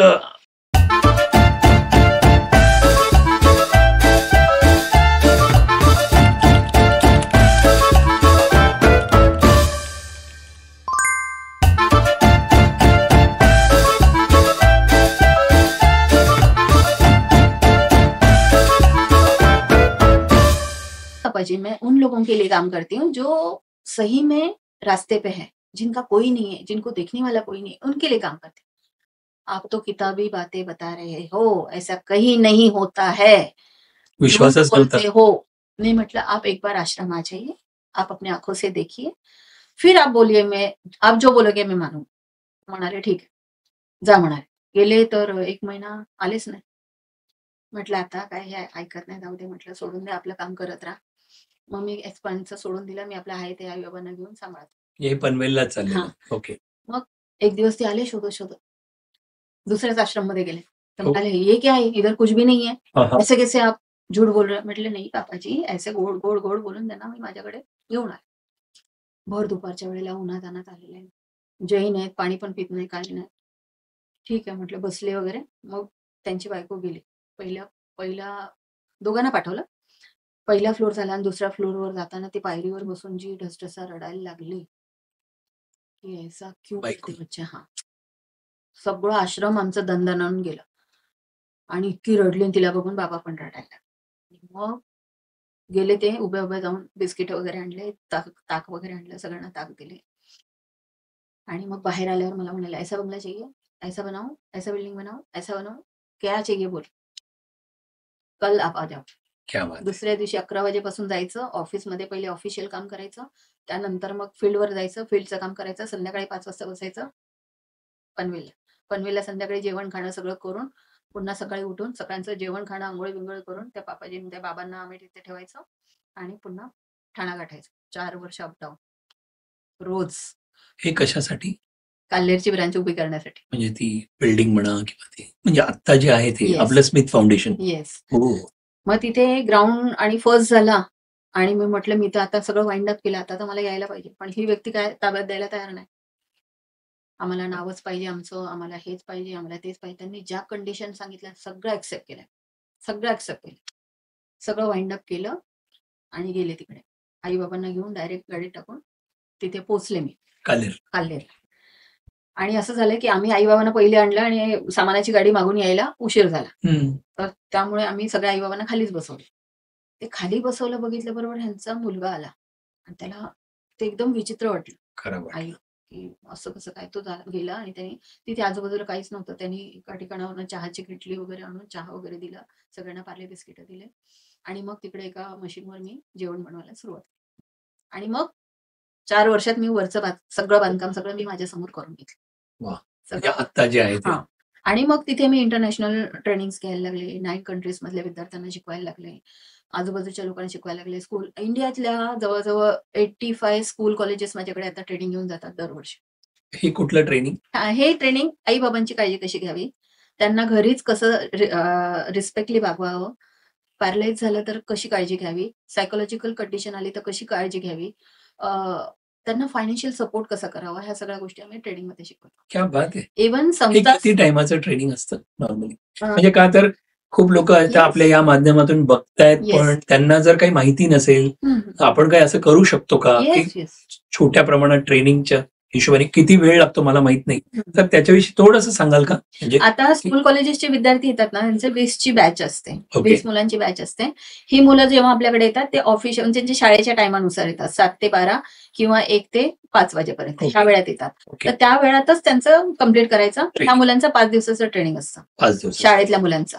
आणि स्कूल कॉलेजेसच्या विद्यार्थ्यांचे इयरली त्यांचा अभ्यासक्रमानुसार ठरवून दिलेले असतात की वीकली 3 तास किंवा तिथे जायचं असते. ते त्यांना मस्ट आहे जाणं. हो, हे कॉलेज ठरवतं आणि त्यानुसार आम्ही त्यांना त्या गोष्टी शिकवतो. इंटरनॅशनल लेव्हलचे जे विद्यार्थी येतात त्यांचं 45 डेजचा ट्रेनिंग असतो. त्याच्यामध्ये एनजीओला उभं कसं करायचं, त्याचं रजिस्ट्रेशन कसं होतं, ते एनजीओ बंद कसं करायचं, इथपर्यंतचं सगळं ट्रेनिंग आम्ही देतो. वाह! एंट्री घेण्यापासून ते डेथ होण्यापर्यंत आणि डॉक्युमेंटेशन पासून ते सगळ्याच गोष्टी आम्ही त्यात कव्हर करतो. हे कोण घेतं? मी स्वतः एकटी. तुम्ही स्वतः? वा. मग तुमच्या व्यतिरिक्त पण कोण आहेत शिकवणारे? बाकीची मुलं आता जर समजा ते फील्डवर गेले तर आई बाबांशी कसं वागायचं हे नर्सेस शिकवतात. आहेत. हा आणि मार्केटिंग तुमच्याकडे आता टीम आहे. हा आता मार्केटिंग मध्ये गेले तर मार्केटिंगचे मुलं त्यांना ते मार्केटिंग शिकवतात. Very बाकी nice. फंडिंग कसं मिळवायचं ह्याचं प्रशिक्षण बाकीची मुलं त्यांना देतात. म्हणजे हा कोर्सच आपण म्हणू शकतो. येस येस पण हा स्पेशल असा तुमच्याकडे एक तर कोर्स आहे, पण असा कोर्स मार्केटमध्ये असतो का? मला माहित नाही. नाहीये. नाही, मग तुम्ही डिझाईन करू शकता किंवा आम्ही डिझाईन केला प्लस मग त्याचे काही चार्जेस असतात का? फ्री असतो, कसा असतो? आम्ही त्यांच्याकडनं एकही पैसा घेत नाही. इव्हन आम्ही सर्टिफिकेशन देतो. बरेचसे लोक आम्हाला सांगतात की मिनिमम ₹100 चार्जेस घ्या तुम्ही आणि हा कोर्स करून द्या. पण आम्ही सध्या घेत नाही. पण डोनेशन म्हणून त्यांनी काही दिलं तर ते त्याचं रीतसर पावती वगैरे देतो. हो नाईस. मग आपल्या प्रेक्षकांना तुम्ही जरूर सांगा की हा कोर्स समजा कुणाला जर तुम्ही आता एक तर शाळेच्या तर्फे सांगितलं, कॉलेजच्या तर्फे आणि इंटरनॅशनल म्हणजे कुठल्या तरी ऑर्गनायझेशनच्या बॅनरच्या खाली. येस पण एक समजा फॅमिली असेल, त्यामधले 2 माणसांना बाबा मला शिकायला समजायला आवडेल तर आणि मला पण असं काही थोडं बहुत करता आलं तर असं म्हणून असेल तर काय सांगाल तुमच्याकडे? त्यांनी कोर्स कसा हा घ्यावा तुमच्याकडून? जेव्हा कोणी असं पर्सनली येतं आपल्याकडे तर पर्सनली जेव्हा आम्ही 5 ते 20 जणांचा एक ग्रुप तयार करतो. ग्रुपनुसार मग आम्ही त्यांच्या डेट ठरवतो. त्या वेळानुसार त्यांनी यायचं, ट्रेनिंग घ्यायचं, जाताना सर्टिफिकेशन देतो. फर्स्ट डे असतो तो आल्या 2 तास असतं त्यांचं. आम्ही त्यांना माहिती देतो पूर्ण की असं वागायचं, असं करायचं. त्याच्यानंतर आम्ही त्यांना फील्डवर सोडतो. पहिले 2 दिवस आम्ही सोबत असतो. तिसऱ्या दिवसानंतर आम्ही मॉनिटर करतो. हे फील्ड म्हणजे तुम्ही डायरेक्टली आई बाबांकडे डायरेक्ट त्यांच्याकडे. ओके. आणि पहिले 2 दिवस थिअरी असते, नंतर प्रॅक्टिकल असतं. प्रॅक्टिकल नंतर शेवटच्या दिवशी सेलिब्रेशन असतं, सर्टिफिकेशन असतं त्या दिवशी. हे टोटल 5 दिवसाचं. Very nice, very nice. बऱ्याचशा संस्था येतात, ट्रेनिंग घेतात. हो, बरेचसे लोक पळून जातात, परत येतात. हो बघा, एवढं दुःख. मला खूप लोकांना वाटतं तिथे येऊन ते फेस करून एक दिवसात बाबा मी नाही बाबा मला बघवत नाही, खूप काही कारण असतील. पण खूप छान, खूप छान. आणि त्यानंतर ते इतके स्ट्रॉंग होतात ना, म्हणजे मुलं मला सांगतात की आता ना आईचं आणि आजीचं भांडण नाही होतं. आता खूप छान चालतं म्हणे त्यांचं. आणि आता ना नानी क्या बोलती ना हमें समझ में आ रहा है. तो वो क्यों गुस्सा है तो हमें समझ में आता है. वो रिपिटेशन क्यों कर रही है हमें समझ में आ रहा है. तेव्हा खूप बरं वाटतं. मला आता इथे एक प्रश्न विचारायचा आहे तो असा की बघा हे तुम्ही सगळं आता ही जर्नी सांगितली तुमची स्मिथ फाउंडेशन पर्यंत आणि तिथून सुरुवात, हा सेकंड टप्पा. पण महत्वाची गोष्ट तुम्ही योजना करत हे पूर्ण दिवस झाल्यावर तुम्ही एकट्या स्वतःशी काय बोलता? मला ते जाणायला आवडेल की तुम्ही काय विचार तुमच्या माइंडमध्ये काय असतं? तुम्ही जसं म्हणालात की ऑफिस संपल्यानंतर मग माझं काम झालं, पण झालं नाही. त्याच्यानंतर तुम्ही एकटे जेव्हा असता त्यावेळेला तुम्ही काय विचार करता? येस. आता एक तर मी स्वतःला रुटीन मध्ये ठेवलेलं आहे जन्मताच. म्हणजे जेव्हा मदर्स कडनं आल्यापासून मी माझा रुटीन कायम ठेवला आणि जो मी आश्रममध्ये शिकले माझ्या आश्रममध्ये तोच माझ्या संस्थेमध्ये आहे. सकाळी उठायचं, दुपारी हे, संध्याकाळी ते, अगदी दर तासाचं माझ्या टाइम टेबल प्रत्येक दरवाजाला लावून ठेवलेलं. तसंच जेव्हा मी सकाळी आता 3ला उठते. 3ला उठले दर दिवस नॉनस्टॉप. रात्री झोपता किती वाजता? 8ला मी झोपते, बिछाण्यावर पडल्या झोपते, परंतु 11 वाजता उठून राऊंडला जाते. 8ला झोपलात, 11ला राऊंडला. ओके. मग आल्यावर 1-1.5 तास नामस्मरण करते किंवा स्पिरिच्युअल म्युझिक ऐकते आणि झोपते. ते 3ला उठते. मग तुमचं झोपणं कमी आहे का? मे बी पण स्पिरिच्युअलिटी मध्ये ते माझं कव्हर एवढं सफिशियंट. तुम्हाला कधी असा झोपेचा त्रास वगैरे असं काहीच नाही? नाही, कधीच नाही झालं. एवढं काम करताय की त्याच्याने थकत पण असेल. पण तो स्पिरिच्युअलिटी मध्ये माझा मानसिक थकवा जाऊन उलट माझी ऊर्जा निर्मिती होते. एक्झॅक्टली. आतमध्ये तुम्ही स्ट्रॉंग आणखीन बनता म्हणजे आहात म्हणजे म्हणूनच तर तुम्ही सगळ्यांना स्ट्रेंथ देऊ शकता, सपोर्ट देऊ शकता. मे विचार काय करत असतात म्हणजे योजना विचार काय करत असतील हा माझा जास्ती प्रश्न आहे. सगळ्यात पहिली गोष्ट ना मी ट्रेनिंग मध्ये म्हणजे जेव्हा माझ्या लक्षात आलं की मला आता ही जागा सोडावी लागणार, कारण की आज 12 वर्ष झाले मी त्या जागेत राहते आणि त्यांची इच्छा अशी होती की एखादी संस्था जागा आमची हडपेल, मग भीती असते. अशा वेळेस आम्ही काय करायला पाहिजे आणि मग तुम्ही तुमची व्यवस्था बघा. त्यावेळेस मी खूप डिस्टर्ब झाले की मला असं वाटलं होतं हे शेवटचं आपलं क्षण हे आहे, इथून आता हलायची गरज नाही. परंतु जेव्हा त्यांनी सांगितलं तुम्हाला खाली करावं लागेल, मग मी पुन्हा बिल्डर्सच्या मागे लोकांच्या. कधीची गोष्ट? 6व्या वर्षी कोविडच्या आधी. बापरे. आणि त्यात कोविड आल्यानंतर मग सगळेच घाबरले. त्यांनी खूप वेळा मला ऑफर्स टाकल्या की तुम्ही आता विकत घ्या, हे करा, ते करा. मग मी बँकिंगला फिरायला लागले, बाकी सगळ्या गोष्टी. ह्या टेन्शनमध्ये मला कळलं की आपल्या हातून हे विकत घेणं होऊ शकत नाही. आता आपल्याला जाऊन खेड्यात पुन्हा आदिवासी पाड्यात जाऊन राहायचं. मग म्हटलं इथून काय घेऊन जाऊ शकतो आपण? काय घेऊन जाऊ शकतो? म्हटलं सगळं काही हे ठीक आहे, पण म्हटलं अशी काही गोष्टी घेऊन जाऊ की तिथे आपल्याला कोणी बीट नाही करू शकत. Training okay. हे लोक येतील, नाही, आपल्याला जायची गरज नाही. नाही. मला ट्रेन होणं गरजेचं आहे. ओके. मला ट्रेन होणं गरजेचं आहे. मग ट्रेनर कोण? कोण ह्या क्षेत्रामध्ये टॉपला आहे त्याचं ट्रेनिंग? विवेक बिंद्राजी. हा, म्हणून विवेक तुम्ही बिंद्राजींना बघण्याच म्हणजे ना, त्यांचा एक कोर्स होता 1,10,000चा महिलांसाठी. 1,10,000 कुठून आणायचे? मी पर्सनल लोन घेतलं. 1,10,000 रुपये टाकले. कोर्सला गेले. फर्स्ट डे गेले, काही कळेना. काय बोलतात काही कळेना. पैसा, सेल्स, मार्केटिंग काही कळेना. ब्लँक झाले. म्हटलं ह्या ब्लँक पेक्षा माझे पैसे बुडाले त्यात. हो. आणि अक्षरशः माझ्या डोळ्यातनं पाणी पडायला. आणि मी उठले. 10ला काहीतरी सेशन सुरू झालेलं आणि 1 वाजता मी उठले आणि मी रडत बाहेर निघाले. खूप लोकांनी मला अडवण्याचा प्रयत्न केला. मॅडम जी बोलो क्या हुआ क्या हुआ? एकालाही सांगेना. मी बाहेर निघाले. मग त्यांचा एक मॅनेजर होता. त्यांनी बोललं की मॅडम अगर आप मुझे बताओगे ना तो मैं आपका पैसा वापस दिलाऊंगा. म्हटलं बस. पैसा चाहिए अपना वापस. खरंच आहे, खरंच आहे. आणि बोले कि आप एक ही काम करो, मैं आपको एक बताती हूँ कि विवेक बिंद्रा जी इस्कॉन मंदिर के कमेटी मेंबर हैं और आप अंदर जाओ, आपका सवाल रखो और कुछ नहीं. और उसके बाद आपको नहीं शाम को समझ में आ गया, शाम को मैं आपको पैसा वापस दूंगी. त्यांचा नंबर पण दिला त्यांनी मला सगळं. म्हटलं ठीक. गेले, बसले, बोलतात. जसं मी प्रश्न विचारायला जाल ते छूप कोण? समोरून विवेक बिंद्राजी. हा. ऐकतच नाही ते. धडाधड ते असे पण फास्टच आहेत ते खूप. येस, बोलत. येस. आणि मग ते जे 1 दिवस झाला, 2 दिवस झाले, 3 दिवस झाले, 3 महिने झाले. नंतर वर्षभर आम्ही ऑनलाईन केलं सेशन. वर्षभर सेशन करताना अच्छा असं आहे का? ओके असं का? असं का? असं करता मग पुन्हा शेवटचे 3 महिने त्यांनी आमचे ट्रेनिंगचे घेतले. आणि मग त्यावेळेस क्लिअरिटी फुल की काय असतं ऍक्च्युअलमध्ये, बिझनेस काय असतो, ऍक्च्युअलमध्ये संस्था कशी काय चालवली जाते. आणि मग त्यांनी शेवटचा दिवस होता आम्हाला गेट टुगेदर फॅसिलिट करण्याचा. आणि मुलगी माझी ग्रॅज्युएशनचं MBAचं तिला हे मिळणार होतं दुसऱ्या दिवशी. फर्स्ट डे मला MBAचं मिळालं. ही पण एक अचिव्हमेंट. वाव. मुलीच्या अगोदर मला मिळाला. दोघही सो नाईस, सो नाईस. आणि सरांनी मला सांगितलं की ना आप कम्युनिटी जॉईन करो. असं बोलले आणि छू. म्हटलं आता इथे होते, गेले कुठं? म्हटलं असं देव जसा अंतर्धान पावतो तसं गेले. म्हटलं कम्युनिटी एक लक्षात ठेव. म्हटलं एवढं आहे.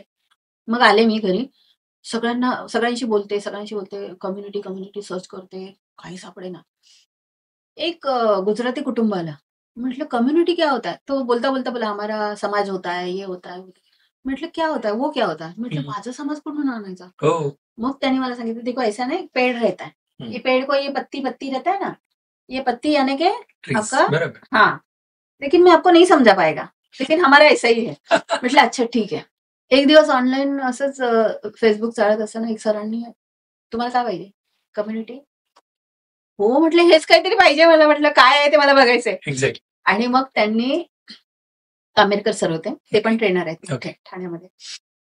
त्यांचा तो हे बघून मग मी केतन सरांशी जॉईन झाले.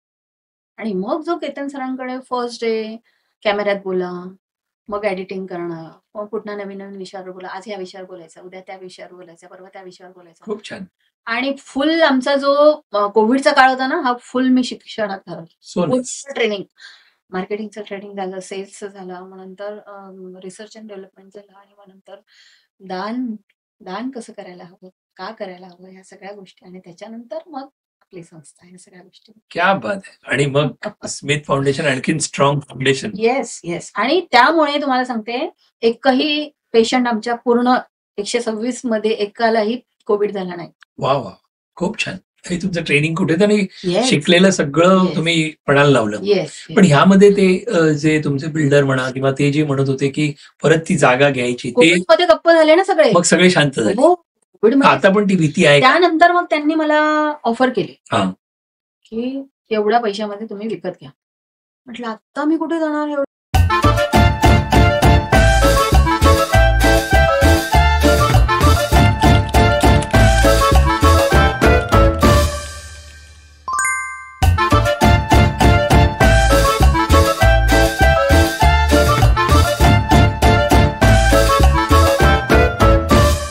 काही लिहिलं, लोकमतला पाठवलं आणि सर्व कार्यशो सर्व त्याचा अवॉर्ड डिक्लेअर झाला. हो, डॉक्टर लहानेच्या हस्ते मला कोविडमध्ये तो अवॉर्ड मिळाला. क्या बात आहे.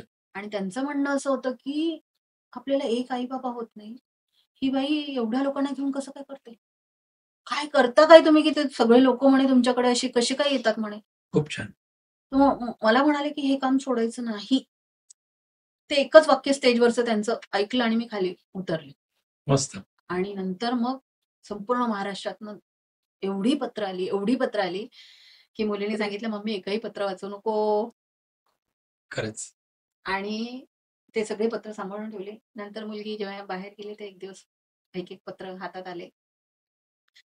मरणासन्न अवस्थेत त्यांनी लिहिलेले पत्र की हे कार्य सोडू नका, आम्हाला तुमची गरज आहे.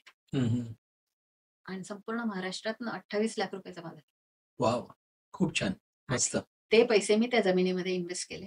ओके. आणि मी म्हटलं की आता, आणि ते जमीन घेण्यासाठी पण मी जवळजवळ 65 जागा बघून आले, परंतु सगळ्यांना पहिले पैसे पाहिजेत.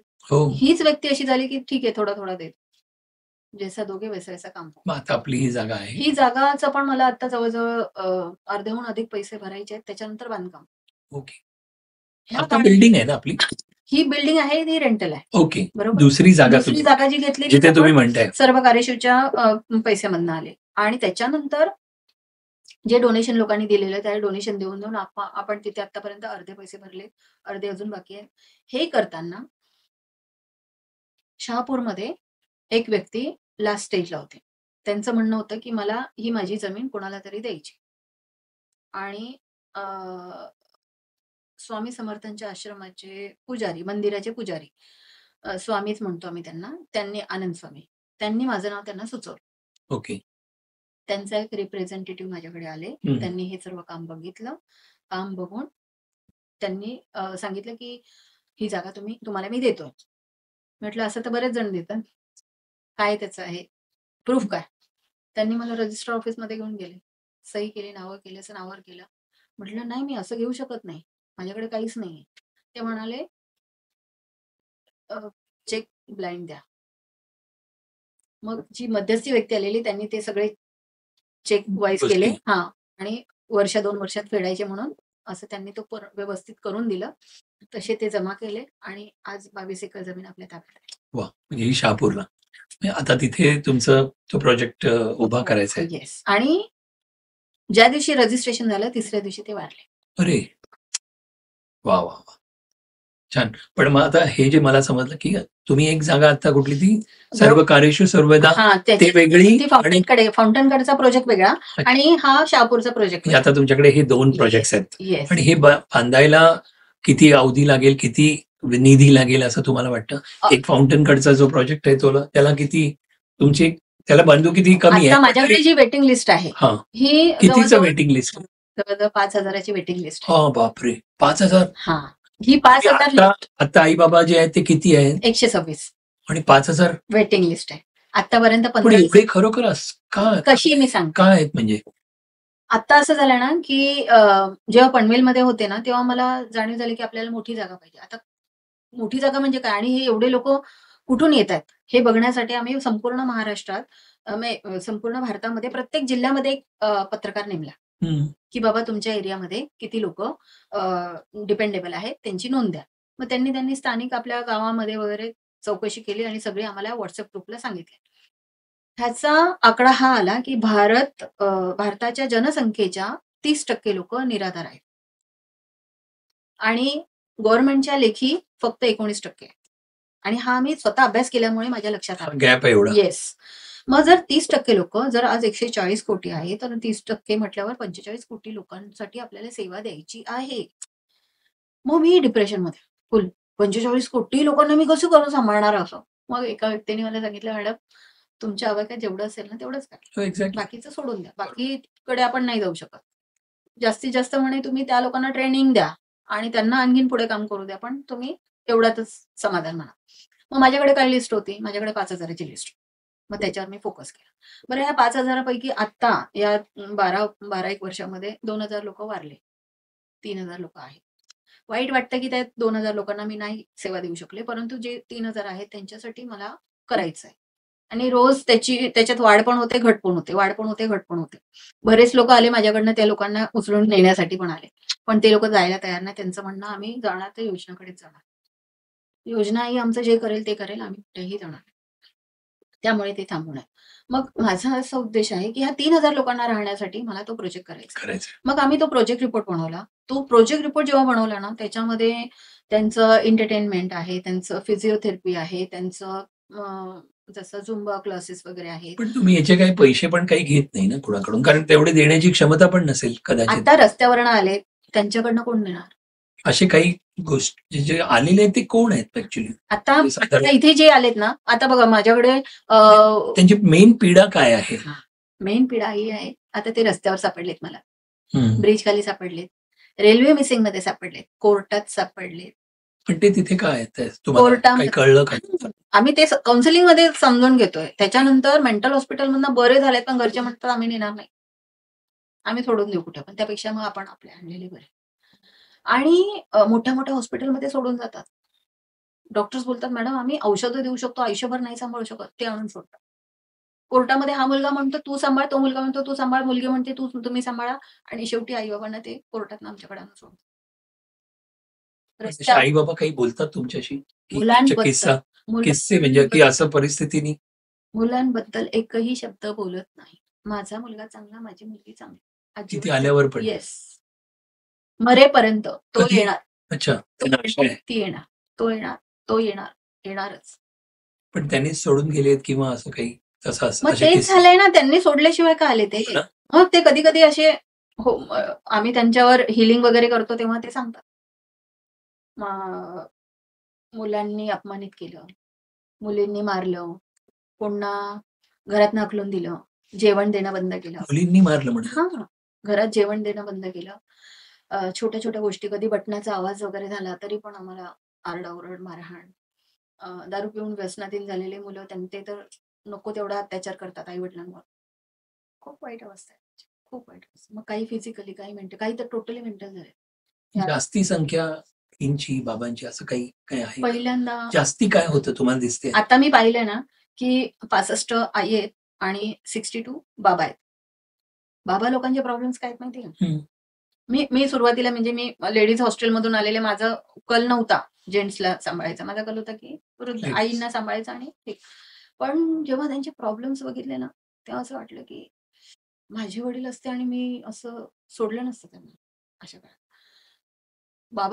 एका बाबांना मी रस्त्यावरून आणलं, म्हणजे ते खाडीच्या पलीकडे होते, आत्महत्या करायला गेले, 82व्या वर्षी आत्महत्या करण्यासाठी. त्यांना जेव्हा आणलं तर तेव्हा त्यांनी सांगितलं की मी जेव्हा तरुण होतो, मिलमध्ये कामाला होतो, बायको त्याच वेळेस वारली म्हणे, एक 8-10 वर्षात वारली. त्याच्यानंतर मिलमध्ये असल्यामुळे म्हणे आम्ही सगळे गावाला एका रूममध्ये राहायचो. तर माझ्या कपड्यांमधनं ते कागदपत्र घेऊन कोणी ती गावची जमीन विकली परस्पर. त्यानंतर मिल बंद झाली, तेव्हा मी गावी गेले, तेव्हा मला कळलं की माझी जागा ऑलरेडी विकली गेली, नातेवाईकांनीच, दुसरं कोणी नाही. आणि त्याच्यानंतर म्हणे मी प्रत्येक नातेवाईकाकडे गेलो, पण कोणी माझा सांभाळ केला नाही. मग मी गणपतीचं कलरिंग करायला शिकलो. ते कलरिंग करता करता जेव्हा माझे हात थरथर कापायला लागले, बिघडायला लागले, तेव्हा मला कामावरून काढलं. मग आता मी कुठे जाणार, उपाशी राहू शकत नाही, भीक मागू शकत नाही. त्यावेळेस म्हणे आत्महत्या करायला. एक बाबांनी मला असं सांगितलं की माझा मुलगा सकाळी घरातनं बाहेर पडतो, त्याच्याबरोबर मी घरातनं बाहेर पडतो, बगीच्यात कुठेतरी रस्त्याच्या किनाऱ्याला झोपतो, बसतो, उठतो. मुलगा जेव्हा रात्री घरी येतो तेव्हा आम्ही घरी येतो. मुलगा घरात नसताना किंवा काही एक ग्लास पाणी पण आम्ही आमच्या किचन मधनं घेऊ शकत नाही. आमच्यावर आरोप काढले जातात, आम्हाला निग्लेक्ट केलं जातं. सोनेचा तेवढा दबदबा घरा. म्हणजे ते नटसम्राट मध्ये बघितलेल्या गोष्टी या सत्य आहे, त्याची तीव्रता खूप आहे, आणखीन सत्य आहे, सगळं सत्य आहे. पण हे सगळ्या वेगवेगळ्या सॉरी असं बोलणं धर्माचे, कास्टचे असे वेगवेगळे सगळ्यामध्ये आहेत सगळ्यांमध्ये आहे. का असं काही कॉमन कुठली जास्ती नाही सगळे आई बाबा सगळ्यांमध्ये सगळ्यांमधले सगळ्यां इव्हन मी मुस्लिम लोकांना आश्रम बांधून दिले, कारण की त्यांनी मला रिक्वेस्ट केली की मॅडम हम तो 5 वक्त के नमाजी है, तो हम क्या करेंगे, हम लोगों को काबा ही चाहिए, काबा की तरफ ही हम लोग ये कर सकते हैं. तर मग त्या लोकांना मी तसं वृद्धाश्रम स्थापन करून दिलं तारापूरला, आणि त्यानुसार त्यांच्या धर्माचे लोक व्यवस्थित तिथे राहतात. क्या बात. पंजाबी लोकांना मी दिल्लीमध्ये स्थापन करून दिलं. त्यांचं असं झालं की माझी हाईट छोटीशी लहान मूर्ती, आणि तिकडे गेले तर हे एवढे मोठे मोठे हाईट, बॉडी एकदम फुल. म्हटलं आता ह्यांना कसं काय उचलायचं, कसं काय ठेवायचं, उठून बसवायला पण मॅनपॉवर पाहिजे ना. मग हे लक्षात आलं की नाही यांचीच माणसं लावायची. मग त्यांच्याच एरियातले जे गरीब लोक होते ना, त्यांना मी तिथे कामाला लावले. तर आता मी म्हटलं यांना 4 वेळा 1 ग्लास पाणी द्यायला आपल्याला 4 वेळा जावं लागतं. म्हटलं असं काय करायचं, मोठा ग्लास घ्यायचा. अशा आयडियाच त्या येते त्या परिस्थिती तुम्हाला शिकवत गेली आणि तुम्ही तसे वागत गेला. येस. एक किस्सा तुम्ही एका इंटरव्ह्यू मध्ये तुम्ही सांगितलं ती म्हणजे असे 2-3 खूप असतील, पण जे मनाला भिडणारे होते. दादर स्टेशनची एक गोष्ट कुठली तरी सांगितलं, त्याच्यानंतर एक शेतावरची ते लेडीजचं सांगितलं. काय नक्की किस्से होते? दादर स्टेशनवरची जी आई होती ना, त्यांचं असं झालं की त्यांना डोळ्याने दिसत नव्हतं, अगोदरपासून जन्मताच दिसत नव्हतं. तर ना त्यांच्या घरची ना तिला उचलून तिथे भिक्षेकरीसाठी ठेवायची. हो, दादर स्टेशनला. तर एक शाळकरी मुलगा म्हणजे ऑफिसला जाताना तो बोलतो रोज मम्मी रोटी सब्जी देते, म्हणून नाही खाना आहे रोटी सब्जी, आणि तो तिला देऊन जायचा आणि तिचं पोट भरायचं त्याच्यात. आता घरच्यांना हा प्रॉब्लेम की आम्ही हिला जेवण देत नाही, आम्ही हिला काही देत नाही, हिचे सगळे पैसे काढून घेते, ही जिवंत राहते कशी. मग नंतर त्यांच्या लक्षात आलं कोण ना कोण येतं जातं त्यांना तिला देते म्हणून. मग ती त्या भिक्षेकरी, तो होता साऊथ इंडियन आणि ही होती मराठी, त्यामुळे त्यांना दोघांचं कम्युनिकेशन होत नव्हतं. हा कोणाला तरी बोलून आणायचा, बोलायचं ती हिच्याशी बोला. मग ती काय बोलते ते समजून घ्यायचे. एक दिवस ना त्याने ते बघितलं 3 दिवस ती पावसात भिजते आणि तिला कोणी नेत नाही घरी, काहीच नाही, आणि ती अशी पांढरी पडायला आली आणि लास्ट एंडला आलेली. तर त्यांनी तिला उचलली आणि मला फोन केला. मला बोलला की मम्मी कैसा भी करके इनको बचाना. म्हटलं ठीक आहे लेके आओ, आणि मग घेऊन आले. घेऊन आल्यावर आईंना आम्ही व्यवस्थित केलं, जेवण खाणं सगळं व्यवस्थित झाल्यानंतर आईने एक दिवस गाणं म्हणायची एकटीच ना रूम मध्ये. मी म्हटलं ही काय गाणं म्हणते म्हणून मी ऐकायला. तर ती म्हणाली असावे घर ते आपुले छान, पुढे असावा बाग बगीचा. आणि मी तिच्या दारात उभी राहून मी रडले. हे तर माझं स्वप्न आहे, हे माझं स्वप्न आहे. ते आंधळे होते ते. आई म्हणजे आईला घर हवंय, आणि माझं स्वप्न होतं. मला कळलं की मला घर पाहिजे. ज्या घरातनं मी निघाले, ज्या घरातनं माझं असं काहीच नव्हतं, कारण की माहेरी तर घर नव्हतंच. सासरी आल्यावर सांगितलं की हे तुझं घर नाहीये. नंतर प्रत्येक आई जी माझ्याकडे आली तिच्याकडे घर नव्हतं. प्रत्येक बाबा माझ्याकडे आले, स्वतःचं घर त्यांनी मुलांना देऊन टाकल्यानंतर आले. म्हणजे काय, आपल्याला घर पाहिजे. आणि माझं एम माझ्या लक्षात आलं, ओ माय गॉड, हे माझं एम आहे.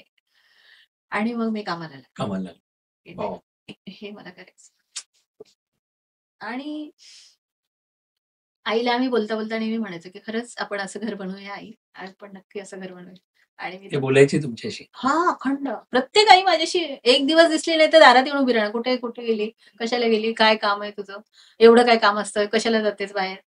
आणि मी सकाळी त्यांना भेटल्याशिवाय आणि संध्याकाळी त्यांना भेटल्याशिवाय मी घरी जाते. ग्राउंड असे असते. तेच असते. खूप छान, खूप छान. आणि ती शेतावरची कुठली तरी तुम्ही गोष्ट सांगितली. एक कॉल आला मला की मॅडम साताऱ्याकडे काही ना शेतात आहे. म्हटलं शेतात सगळेच असतात. तुम्ही मी पण मेल लावते. साताऱ्यात एक आई शेतात पडली. म्हटलं अहो शेतात सगळेच असतात, लागलं असेल कुठे काय बघा, म्हटलं डॉक्टरकडे घेऊन जा पहिलं. अहो ती आई एकटीच शेतात राहते. मग म्हटलं अहो थोडस त्यांची रफ लँग्वेज आणि माझी लँग्वेज वेगळी, तर त्यांचा सांगण्याचा उद्देश वेगळा होता, माझा सांगण्याचा उद्देश होता. शेवटी ते बोलले की एका शाळेतल्या मुलांनी मला फोन करून सांगितलं की तुम्ही आलात तर बरं होईल. आणि मी सगळी बॅग भरून पळत सुटले तिकडे जाऊन बघते तर आईचं गर्भाशय बाहेर पडलेलं आणि त्याला उंदर आणि मुंग्या लागल्या, आणि आई कळवळते आणि एक पाय फ्रॅक्चर. तसंच तिला गाडीत टाकलं, तसंच म्हणजे अक्षरशः आम्ही ते युट्रस आहे ना त्याला कपडा बांधला आणि गुंडाळलं आणि असं लहान मुलासारखं उचलून तिला मी आश्रममध्ये आणलं. नंतर मग डॉक्टरांनी पाहिलं. डॉक्टर म्हणाले ती खाली बसून बसून ना ते अशी बसून चालायची, त्यामुळे ना ते घासलं गेलं आणि त्यातनं रक्त यायचं. त्याला उंदीर आणि मुंग्या लागल्या आणि मग त्याचं ऑपरेशन पण करू शकत नाही, काहीच करू शकत नाही. असं करून तिला सांभाळलं. सगळं काय झालं. तिच्या मुलाचा शोध केला आम्ही. तिचा मुलगा मंत्रालयात कामाला एक आणि मला त्याने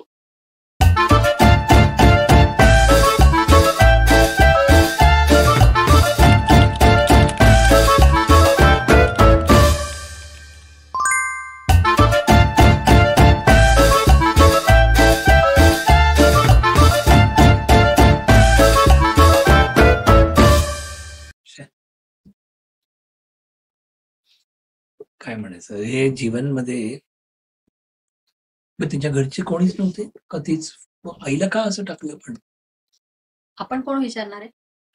आई सांगत नाही, मुलगा तर बोलणारच नाही. की आई बोलली तुमच्याशी कधी रडायची फक्त मुलाच्या नावाने, अखंड मुलाच्या नावाने रडायची. So sad.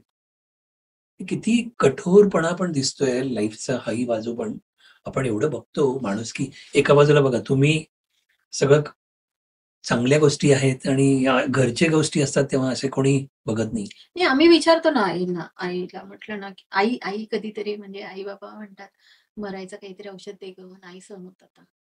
मग मी म्हणायचे मी घेऊ, नको नको तू. म्हटलं मग मी नाही जे घेऊ शकत मी तुम्हाला कसं देणार. मग कधी कधी त्यांना माहिती आता ही उलटच बोलणार म्हणून ते माझ्यासमोर जास्त बोलत नाही. पण ओरडावं पण लागतं. इव्हन त्यातनं आम्ही एन्जॉय कसं करतो तुम्हाला हो, सांगते. तो प्रश्न का तुम्हाला आश्चर्य वाटेल मी हे बघा एक पण प्रश्न आतापर्यंत तुम्हाला म्हणजे इथे काही तुम्ही जे बोलताय ते मी ऐकतोय आणि मी त्या तिकडे त्या तुमच्या दुनियेमध्ये जातोय actually. खरंच नाही छान. आम्ही म्हणजे सकाळची वेळ असते ना, ह्यांना शोधून शोधून आणावं लागतं आंघोळीला. अंघोळ करायला मागत नाही. नको, नाही नाही करायची, नाही करायची. पकडून पकडून अंघोळ करून 2-2, 4-4 जण उचलून नेणार, अंगावर पाणी ओतणार, तेव्हा कुठे अंघोळीला नाकारतात, ब्रश करायला नाकारतात. जेवायला तर नकोच असतं त्यांना. अक्षरशः भूक वाढीची औषधं द्यायला लागतात, तेव्हा ते जेवणार. आणि त्याच्यानंतर मग एखादी आई एखादं गाणं म्हणता म्हणता मध्येच विसरली का मग आमचं ते सुरू होतं Right. दुसरी ओळ आम्ही आम्ही बोल म्हणायला सुरुवात करतो. एक आई माझ्याकडे जी आहे ना, इतकी छान नाचते. आता 80च्या वयाला पण खूप छान नाचते. क्या बात आहे. पण ती ना 35 वर्ष लोकांच्या दारामध्ये राहिलेली. हो. तिचं राहतं घर नवरा वारल्यानंतर नंदिनी विकून निघून गेली आणि ती त्याच चाळीत ती इतक्या जिद्दीने राहिली की माझ्याकडे घरच नाही, मी कुठे जाणार. तिथेच जिद्दीने त्या चाळीत राहिली एका बेंचवर. त्या लोकांनी बेंच बनवून दिला तिला. ती त्याच्यावर झोपायची, लोकांची कामं करायची. कोणी भांडी घास, कपडे धुये, ते त्याच्या बदल्यात जेवण दे, हे कर. एक गुरुद्वाराचा माणूस होता, तो गुरुद्वारातनं जेवण आणून द्यायचा सगळं. आता ह्या 80व्या वर्षी ना ती त्या ह्याच्यावरनं पडली खाली आणि हाड मोडलं कमरेचं. तिला जे हॉस्पिटलला टाकलं. जे मधून डायरेक्ट आमच्याकडे. तेव्हा त्या दिवसापासून ती माझ्याकडे आहे. ती म्हणते मला 100% गॅरंटी होती की मी ज्या ज्या लोकांसाठी केलं ते लोक माझ्यासाठी करतील. मला माहिती नव्हतं की ते असं मला वृद्धाश्रमात आणून टाकतील. हो हो पण आज मी खरंच खुशी आहे की इथे मी आहे. इथे आहे. मला सगळं काही वेळेवर मिळतं, सगळ्या गोष्टी भेटतात, आनंद मिळतो, डान्स गाण्यांपासून सगळं सगळं. एंटरटेनमेंटसाठी ना आम्ही जसं भजन, कीर्तन, art of living, story telling, Zumba, पण त्यांचं सगळं. लक्ष असतं का हो, त्यातच ते एन्जॉय करतात. बाकी मी गोष्टी कशाला विचारलं की ते आपल्या दुनियेमध्ये खूप जण असतील म्हणजे समजण्याचा प्रयत्न करतात एकटे असल्यावर पण नॉर्मल ग्रुपमध्ये असताना ते खेळतात मस्त, वगैरे. कारण मस्त. ते व्हिडिओज बघितले ते पासिंग द पार्सल कोणी कोण आले असे येतात शाळेचे Yes, किंवा कोणी yes. पासिंग द पार्सल पण ते असेच बसले असे करतायत असेच पाठवतायत म्हणून मी विचारलं त्यातनं बाहेर काढायसाठीच आम्ही करतो. हा एक्झॅक्टली त्यातनं बाहेर ते एकटं राहणं त्यांना खूप धोकादायक आहे. धोकादायक. आता एक आई आलेल्या माझ्याकडे, दोघंही नवरा बायको, स्मिता सांबरे म्हणून आहेत आई, आणि बाबा टोटली बेडरिडन होते. नाव सांगितलं तर चालेल ना तुम्हाला. हो, काय तसं नाही मी फक्त असं म्हणतो नाही नाही मला काही प्रॉब्लेम नाही. हो हो. तर त्या आईंचं असं होतं की त्या म्हणतात मी फिल्म इंडस्ट्रीमध्ये डान्स डायरेक्टर होते. या नाव काय सांगितलं. स्मिता. हा आणि बाबा जे होते ते कुठल्या कंपनीमध्ये होते, तर त्यांची पेन्शन मिळायची. काय 6,000-7,000 रुपये पेन्शन मिळायची. नाही सॉरी, त्यांचा कोणीतरी मित्र त्यांना ते पैसे पाठवायचे ओके आणि त्याच्यामध्ये त्यांचं भरपूर काही चालायचं, रोजचं खाणं पिणं हे ते चालायचं. ओके आणि फर्स्ट हार्ट अटॅक आला तेव्हा त्यांना हॉस्पिटलाइज केलं. होतं नव्हतं तेवढं घरातलं संपवलं. दुसरा पॅरालाइजचा अटॅक आला तर त्यांनी घर विकावं लागलं. हो. आणि तिसरा पूर्ण हार्ट अटॅक आला तर मग ती म्हणाली आता मी काहीच नाही करू शकत, काहीच नाही विकायला. ते हॉस्पिटलाइज करून ते एका ठिकाणी जिथे राहत होते म्हणजे भाड्यानेच राहणार कुठे, तर तिथून त्यांना हकललं. डॉक्टरांच्या मदतीने त्यांना माझ्याकडे आणले. माझ्याकडे आल्यानंतर बाबा मला काय वाटतं 4 वर्ष राहिले. 4 वर्षानंतर बाबा वारले तर आई म्हणते जर मी घरी एकटी असते ना, मी कधीच मेले असते. मी आज तुझ्याकडे आहे म्हणून मी जिवंत आहे. आणि ते पिक्चर मध्ये dance yes director yes yes. ते आता कमरेपासून खाली पूर्ण पॅरलाइज आहेत. अरे बाप फक्त शरीराचा वरचा भाग जगतोय कसा परमेश्वराच्या आधी. ते म्हणतात हे मला कधीच काही घरी भेटलं नसतं जे आज तुझ्यामुळे भेटते. आणि लोक सांगतात तिची एक दत्तक मुलगी आहे, पण कोणीच बघत नाही. कोणी पण येतात का हो मुलं अशी बघायला येतात आई वडिलांना? एक आईचा मुलगा आलेला, सगळेच टाकलेले नसतील ना? एक आईचा मुलगा जेव्हा आला ना तो ग्रुपमध्ये आला आणि तिच्याबरोबर फोटो बिटो काढत होता. तिने त्याला सांगितलं की मी जर मेले ना तर माझं करणारी बसली इथे. तू ज्या दिवशी मला माझी पायरी ही आश्रमाची पायरी चढवलीस ना त्या दिवशी तू मेलास माझ्यासाठी आणि निघायचंय तू. तो बाहेर जाऊन ढसढसा रडत होता आणि मला कळलं तो तिचा मुलगा. म्हटला मी रागाने हे झाले होते पण त्याचं रडणं बघून मी सोडून दिलं त्याला. म्हटलं जा तुला काय करायचं, बोलले नाही त्याची. पण मुलुंडचे एक सर आले होते. ते तिथे काहीतरी चेअर होल्डर आहेत तिथे, मे बी आमदार खासदार काहीतरी असेल. तर ते बर्थडे साठी आले होते आणि आईने ना त्या दिवशी स्वतःच्या हाताने त्याला भरवलं, स्वतःच्या हाताने त्याचं सगळं लाड करून घेतला. त्याला सांगितलं मला भरव, त्याच्या हातून जेवली वगैरे, सगळं सगळं इतकं छान केलं आणि फोटो बिटो काढले त्याच्याबरोबर. सगळं नाही मला फोटो काढायचा, हौशेने त्याच्याबरोबर फोटो बिटो काढले आणि झोपली ती झोपली. आणि त्या दिवसापासून तो चेअर होल्डर आमच्याकडे सर आलेच नाही. ते म्हणतात की मला फार वाईट वाटलं. म्हटलं अहो तुमच्यामुळे तिला आनंद मिळाला. तुम्हाला तिला म्हणजे तिच्या मुलाबद्दल जे काही तिला आशा अपेक्षा होत्या त्याच काय तुमच्याबरोबर केल्या तिने आणि त्यामुळे ती आनंदाने गेली. म्हटलं एक कुठला तरी किस्सा तुम्ही सांगितला की त्यांचं नाव म्हणून काय चाचा का काहीतरी म्हणून सांगितलं पण ते नंतर मुलगा निघाला तो काहीतरी असं काहीतरी एक किस्सा मी वाचला. एक पत्रकार होते त्यांनी काका म्हणून बाबांचं ऍडमिशन घेतलं. म्हणजे त्यांनी त्यांच्या स्टाफला पाठवलं आणि ऍडमिशन घेतलं, सगळं घेतलं आणि म्हणाले नाही माझे काका आहेत, डॉक्युमेंट्स वगैरे दिले सगळे आणि ऍडमिशन वगैरे करायला लावलं. त्या स्टाफच्या नावानेच ऍडमिशन घेतलं सगळं. आणि बाबा लास्ट स्टेजला आले होते माझ्याकडे, एकदम असं हाडांचा सापळा. आणि ते आले तरी आम्ही महिन्यात 1.5 महिने त्यांना सांभाळलं. बाबा वारल्यानंतर ते लोक आले, घेऊन गेले, म्हणजे डेथ सेरेमनी वगैरे केला त्याचं. ते झाल्यानंतर एक दिवस मला ग्रामपंचायतीतनं लेटर आलं की तुम्ही सो अँड सो व्यक्तीचं डीसी देत नाही म्हणून. मी म्हटलं सर मला आजच कळलं की हा त्यांचा मुलगा आहे, माझ्या वडिलांचा. म्हटलं तुम्ही सगळेजण या पहिले इकडे. सगळ्यांना बोलवलं आश्रममध्ये आणि म्हटलं ह्या लेटरवर त्यांनी लिहिले की माझा मुलगा म्हणजे त्यांचा मुलगा आहे आणि मला त्यांचं डेथ सर्टिफिकेट पाहिजे. मी म्हटलं माझ्याकडे फॉर्म आहे की हा काका म्हणून ऍडमिशन घेतलं, मी कसं त्याला देणार. तुम्ही लोक तुमच्या वडिलांना काका म्हणून ऍडमिशन घ्याल का वृद्धाश्रम. आणि डे नाईट तो मला मेसेजेस करायचा की माझ्या वडिलांचं माझ्या काकांचं हे द्या, डीसी द्या. ते मेसेजेस पण त्यांना दाखवले. म्हटलं बघा काकाचं ऍडमिशन. म्हटलं काहीतरी असल्याशिवाय काय हे मागतात. मग त्यांनी आमदाराला बोलवलं, खासदाराला बोलवलं, दोन्ही. म्हटलं तू आता मोदीजींना पण आण. म्हटलं मी देत नाही, जे खरं आहे ते खरं आहे, मी काय आणि आपला काही इंटरेस्ट नाही त्याच्यामध्ये. 2 वर्षानंतर त्याच्याकडनं माफीनामा लिहून घेतला, मग दिलं त्याला. म्हटलं तुझ्या जागी तुझे वडील जरी असते ना त्यांनी पण माफ केलं असतं तुला, म्हणून मी हे तुला देत आहे, नाही तर मी दिलं नसतं. म्हणजे बघा ही बाजू पण तुम्हाला किती सांभाळायची आहे. म्हणजे एका बाजूला मी काय समजतोय या किस्स्यावरून, प्रयत्न करतोय आपण सगळे की तुम्ही चांगलं काम करताय, पण किती लोक समोरचे तुम्हाला पेपरवर्क जर बरोबर नसेल तर तुम्हाला बिचारा म्हणजे त्रासामध्ये ना. अशीच एक आई जी आलेली चर्चमधून फादरनी मला सांगितलं की हमारी है ना खिड़कियां बड़ी बड़ी है, तो बड़ी खिड़कियों से हवा इतनी तेज आती है ना कि मम्मी बेयर नहीं कर पाती, और हम लोग खाना भी खिलाते हैं, सारा कुछ करेंगे, लेकिन वो बेयर नहीं कर पा रही. हमको उसके लिए अलग से कोई घर नहीं दे सकते क्योंकि हम लोग तो ऐसे में ही रहते हैं. तो इसके लिए अभी उसका कुछ भी हो सकता है तो हम आपके पास छोड़ते हैं. तो मैं बोली फिर उसका फैमिली कहाँ है. तो बोली उसकी बेटी यहाँ छोड़ के चली गई. वापस आईने. हो. आणि मग तिला आपल्याकडे शिफ्ट केलं. त्या आईने आल्या माझ्याकडे आल्या मी बघितलं, बापरे, आता हिला काय देऊ म्हटलं, मी काय खायला देऊ, तोंड पण उघडत नाही, काहीच नाही म्हटलं. मी ना हळूच कॅडबरीचा तुकडा थोडासा क्रश करून तोंडात टाकला. तर ती जीभ हलवायला लागली. मग मी परत थोडा परत तिला तेवढी पूर्ण कॅडबरी भरवली आणि शुद्धीवर आली ती बाई. पहिल्यांदा मला बोलते, आय लव्ह यू. अरे क्या बात. म्हटलं बस इतना ही चाहिए और क्या चाहिए. सगळे वसूल समाधान. बाप रे बाप. आणि मग थोडं 2-3 दिवस जरा खायला प्यायला लागल्यावर मग तिने मला मुलाचा फोन लावून दिला. म्हणजे तिने मला नंबर सांगितला, मी तिला व्हिडिओ कॉल लावला. तर तो मुलगा लास्ट स्टेजवर, कॅन्सरच्या लास्ट स्टेजला हॉस्पिटलमध्ये, सगळीकडे मशिनरीज लागलेल्या. मुलगा. हां.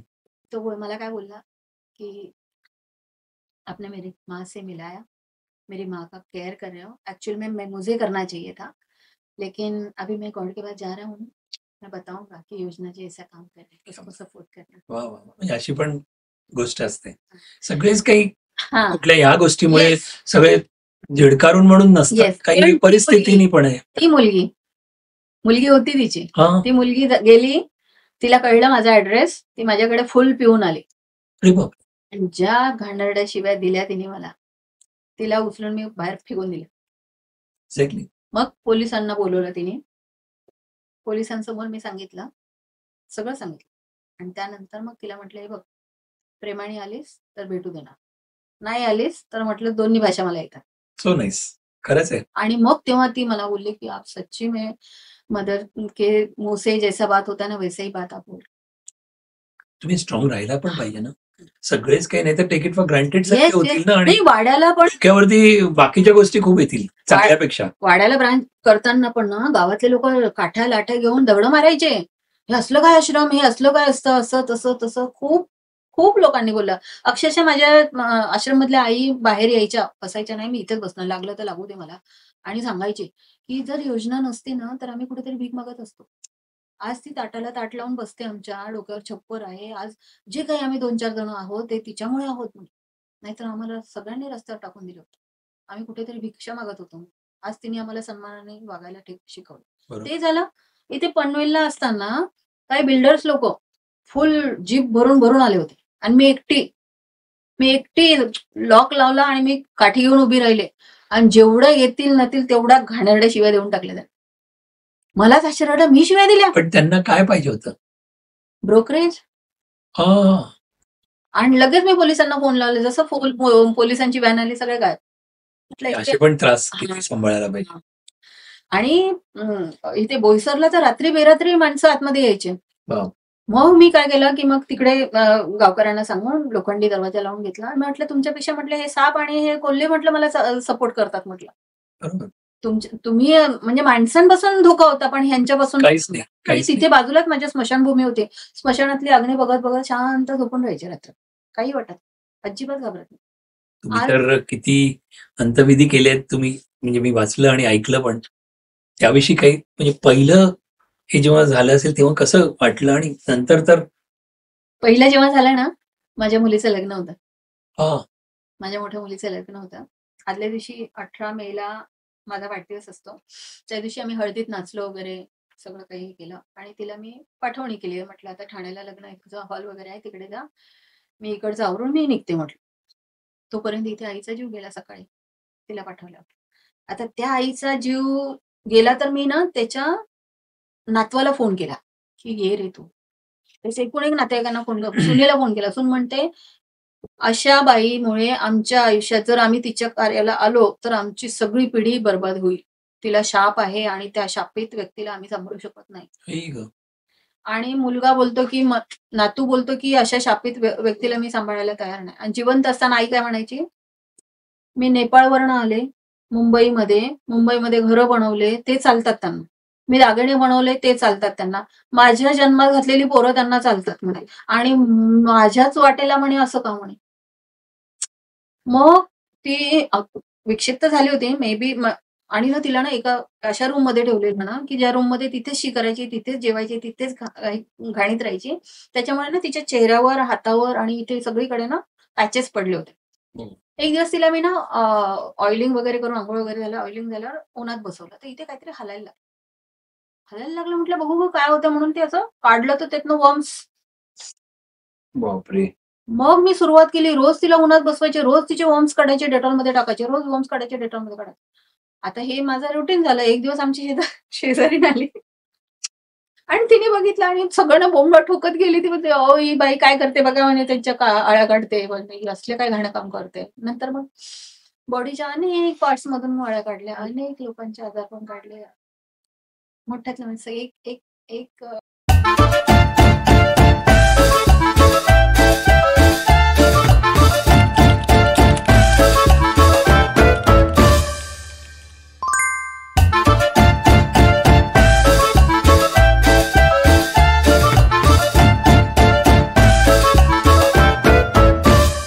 मदत पाहिजे. ते बाबा पण म्हातारे आणि ती आई आली, ती पण म्हातारी. तिला आणलं, ठेवलं बेडवर वगैरे आणि तिला बघून आमच्या स्टाफने मना केलं. आम्ही हात लावणार नाही. म्हटलं तुमची गरज नाही, हिचं मी करेल. आणि मी सगळं तिचं अंघोळ पाणी, शी सू, तिची आळ्या काढण्यापासून सगळं सगळं सगळं केलं. रोज करत होते. दिवाळीचा सण होता. मला काय म्हटली माहितीये मरताना, मी जर आयुष्यात काही चांगलं काम केलं असेल, ते पुण्य तुला लागेल. खरंच आहे. त्यांना सुद्धा इच्छा नसते की अशी कोणीतरी सेवा करावी, अशी पाळी येऊन देत.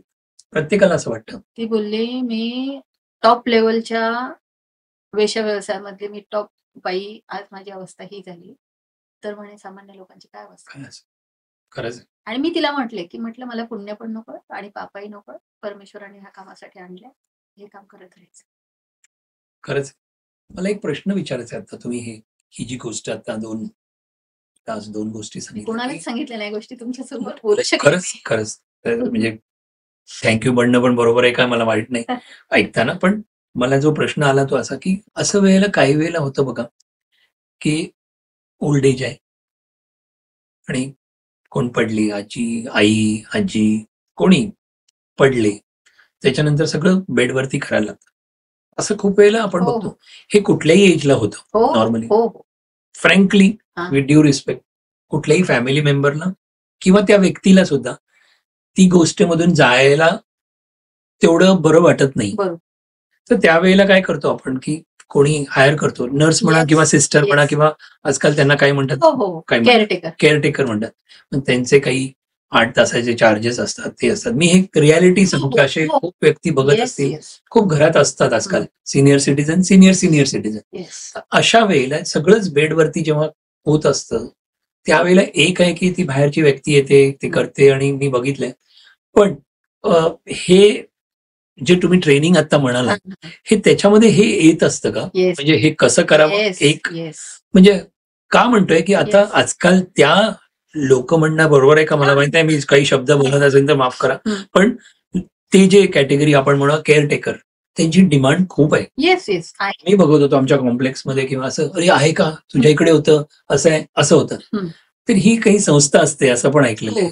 तर ह्यांचं ट्रेनिंग चांगलं, दुसरी गोष्ट चांगले व्यक्ती पाहिजेत. येस मी येस. बघतो विथ ड्यू रिस्पेक्ट सगळेच तसे नसतात, हा. पण केअरटेकर येतात त्यावेळेला घरातल्या गोष्टी लंपास होतात हो. किंवा आणखीन काही काही गोष्टी होतात. हो. मग अशा वेळेला हम्म. मी असं बघितलेलं आहे की एक बाबा होते ज्यांचं हाय एज झालेलं आणि त्यांना विसर, अल्झायमर आणि अशा Yes, गोष्टी yes, खूप आहेत. yes. तर ते तुम्ही म्हणालात हो. मगाशी गॅस ठेवून जायचं, मग किचनला दरवाजा लावला. हो. त्यांनी शेवटी त्या मुलांनी एका असं एक काही संस्था होती, मी नाव घेणार नाही, तिथे ठेवलं जिथे हे सगळं बाबा म्हणजे आई वडिलांना त्यांना त्रास नको, लॉक करायचे. हा. आता त्याची इच्छा सगळी तशी नव्हती वगैरे. मला प्रश्न हा विचारायचा आहे की हा व्यवसाय नाही म्हणू शकत, हे ट्रेनिंग म्हणा, हा जॉब म्हणा, असे करणारे संस्था असतील. आणि दुसरी गोष्ट तो पण एक कॅटेगरी ऑफ जॉब असू शकतो येस येस येस. जे कोणाला आवडेल. तर ह्याला कसं हँडल करायला पाहिजे तुमच्या मतेप्रमाणे? म्हणजे कोणाच्या घरातही असं असेल Yes, त्यावेळेला कुठल्या संस्थेला तुम्हाला काही माहिती असेल तर सांगा, किंवा तुमच्याकडे त्या संस्था येतात का की यांना ट्रेनिंग द्या, येस. तर सांगू शकाल? नॉर्मली कसं असतं ना, आजकालची दुनिया खूप फास्ट आहे. पूर्वी 11 ते 5 ड्युटी असायची. आता मुलं सकाळी 7ला घर सोडतात, रात्री 10ला येतात. अगदी म्हणजे 12 ते 14 तास ते काम करतात. अगदी. आणि शनिवार रविवार उरला तर तो घरातली साफसफाई करायची की सामान भरायचं की कोणाचं काही औषधोपचार करायचं, काय करायचं ह्याच्यातच जातो. You're right. पर्सनली वेळ नसतो मुलांकडे आणि तेवढे इमोशन्स पण नाही राहत. गर्दीतनं धकाधकीतनं मुलं जेव्हा येतात तेव्हा ते स्वतःचेच नसतात. त्रस्त असतात. त्यावेळेस आई बाबांना अटेन्शन पाहिजे असतं. तू मला बघ, मला विचार, मला माझं बघ. तर हे शक्य नाहीये. त्यांना काय पाहिजे? त्यांना काय पाहिजे? अटेन्शन पाहिजे ना. मग अटेन्शन कुठे मिळेल त्यांना? अशा सार्वजनिक ठिकाणी, आहे की नाही? जिथे त्यांची केअर पण घेतली जाईल, तिथे त्यांचा आनंद मिळेल, त्यांच्या वयाची लोकं मिळेल. नॉर्मली आपण जर आजारी पडलो, आपण जर बेड रिडन झालो, तर मला काय वाटेल, यार मी आयुष्यभर ह्या सगळ्यांचं केलंय मुलांचं आणि आता मी पडून राहिले तर माझं करावं लागतंय. बरोबर. तर मला नाही जमणार. मग मी काय करणार? मी त्यातनं बाहेर पडण्यासाठी काहीही करेल. मुलांना त्रास देईल, काहीतरी करेल, स्वतःला त्रास करून घेईल, जेवणार नाही, औषध नाही खाणार. मग ह्या सगळ्या गोष्टी तिथे नाही होत. तिकडे तुम्हाला चांगली लोकं मिळतात, चांगल्या वयाची लोकं मिळतात, तुमची केअर घेतली जाते, टाईम टू टाईम तुम्हाला सगळ्या गोष्टी दिल्या जातात. तुम्हाला सोशल मीडिया हँडल करायला मिळतो, बाहेरची लोकं भेटायला येतात. प्लस तुम्हाला सीसीटीव्ही कॅमेऱ्याची सोय सगळ्याच ठिकाणी झाली आहे. ती तुम्हाला अवेलेबल करता येतात. मग असं सगळं सोडून आणि स्टाफचं जर तुम्ही म्हणाल, सगळा स्टाफ ट्रेंड नसतो. असतो नसतो नसतो. असतो. बरोबर. एक्झॅक्टली. त्यांनी 2 ठिकाणी काम केल्यानंतर त्याला वाटतं तिसरा पेशंट तर मी असा हँडल करेल. एक्झॅक्टली. तो कुठल्यातरी संस्थेत काम केलंय असं सांगून तो येऊन तुमच्याकडे काम करायला चोरीमारी करेल, तुम्हाला पत्ताच नाही.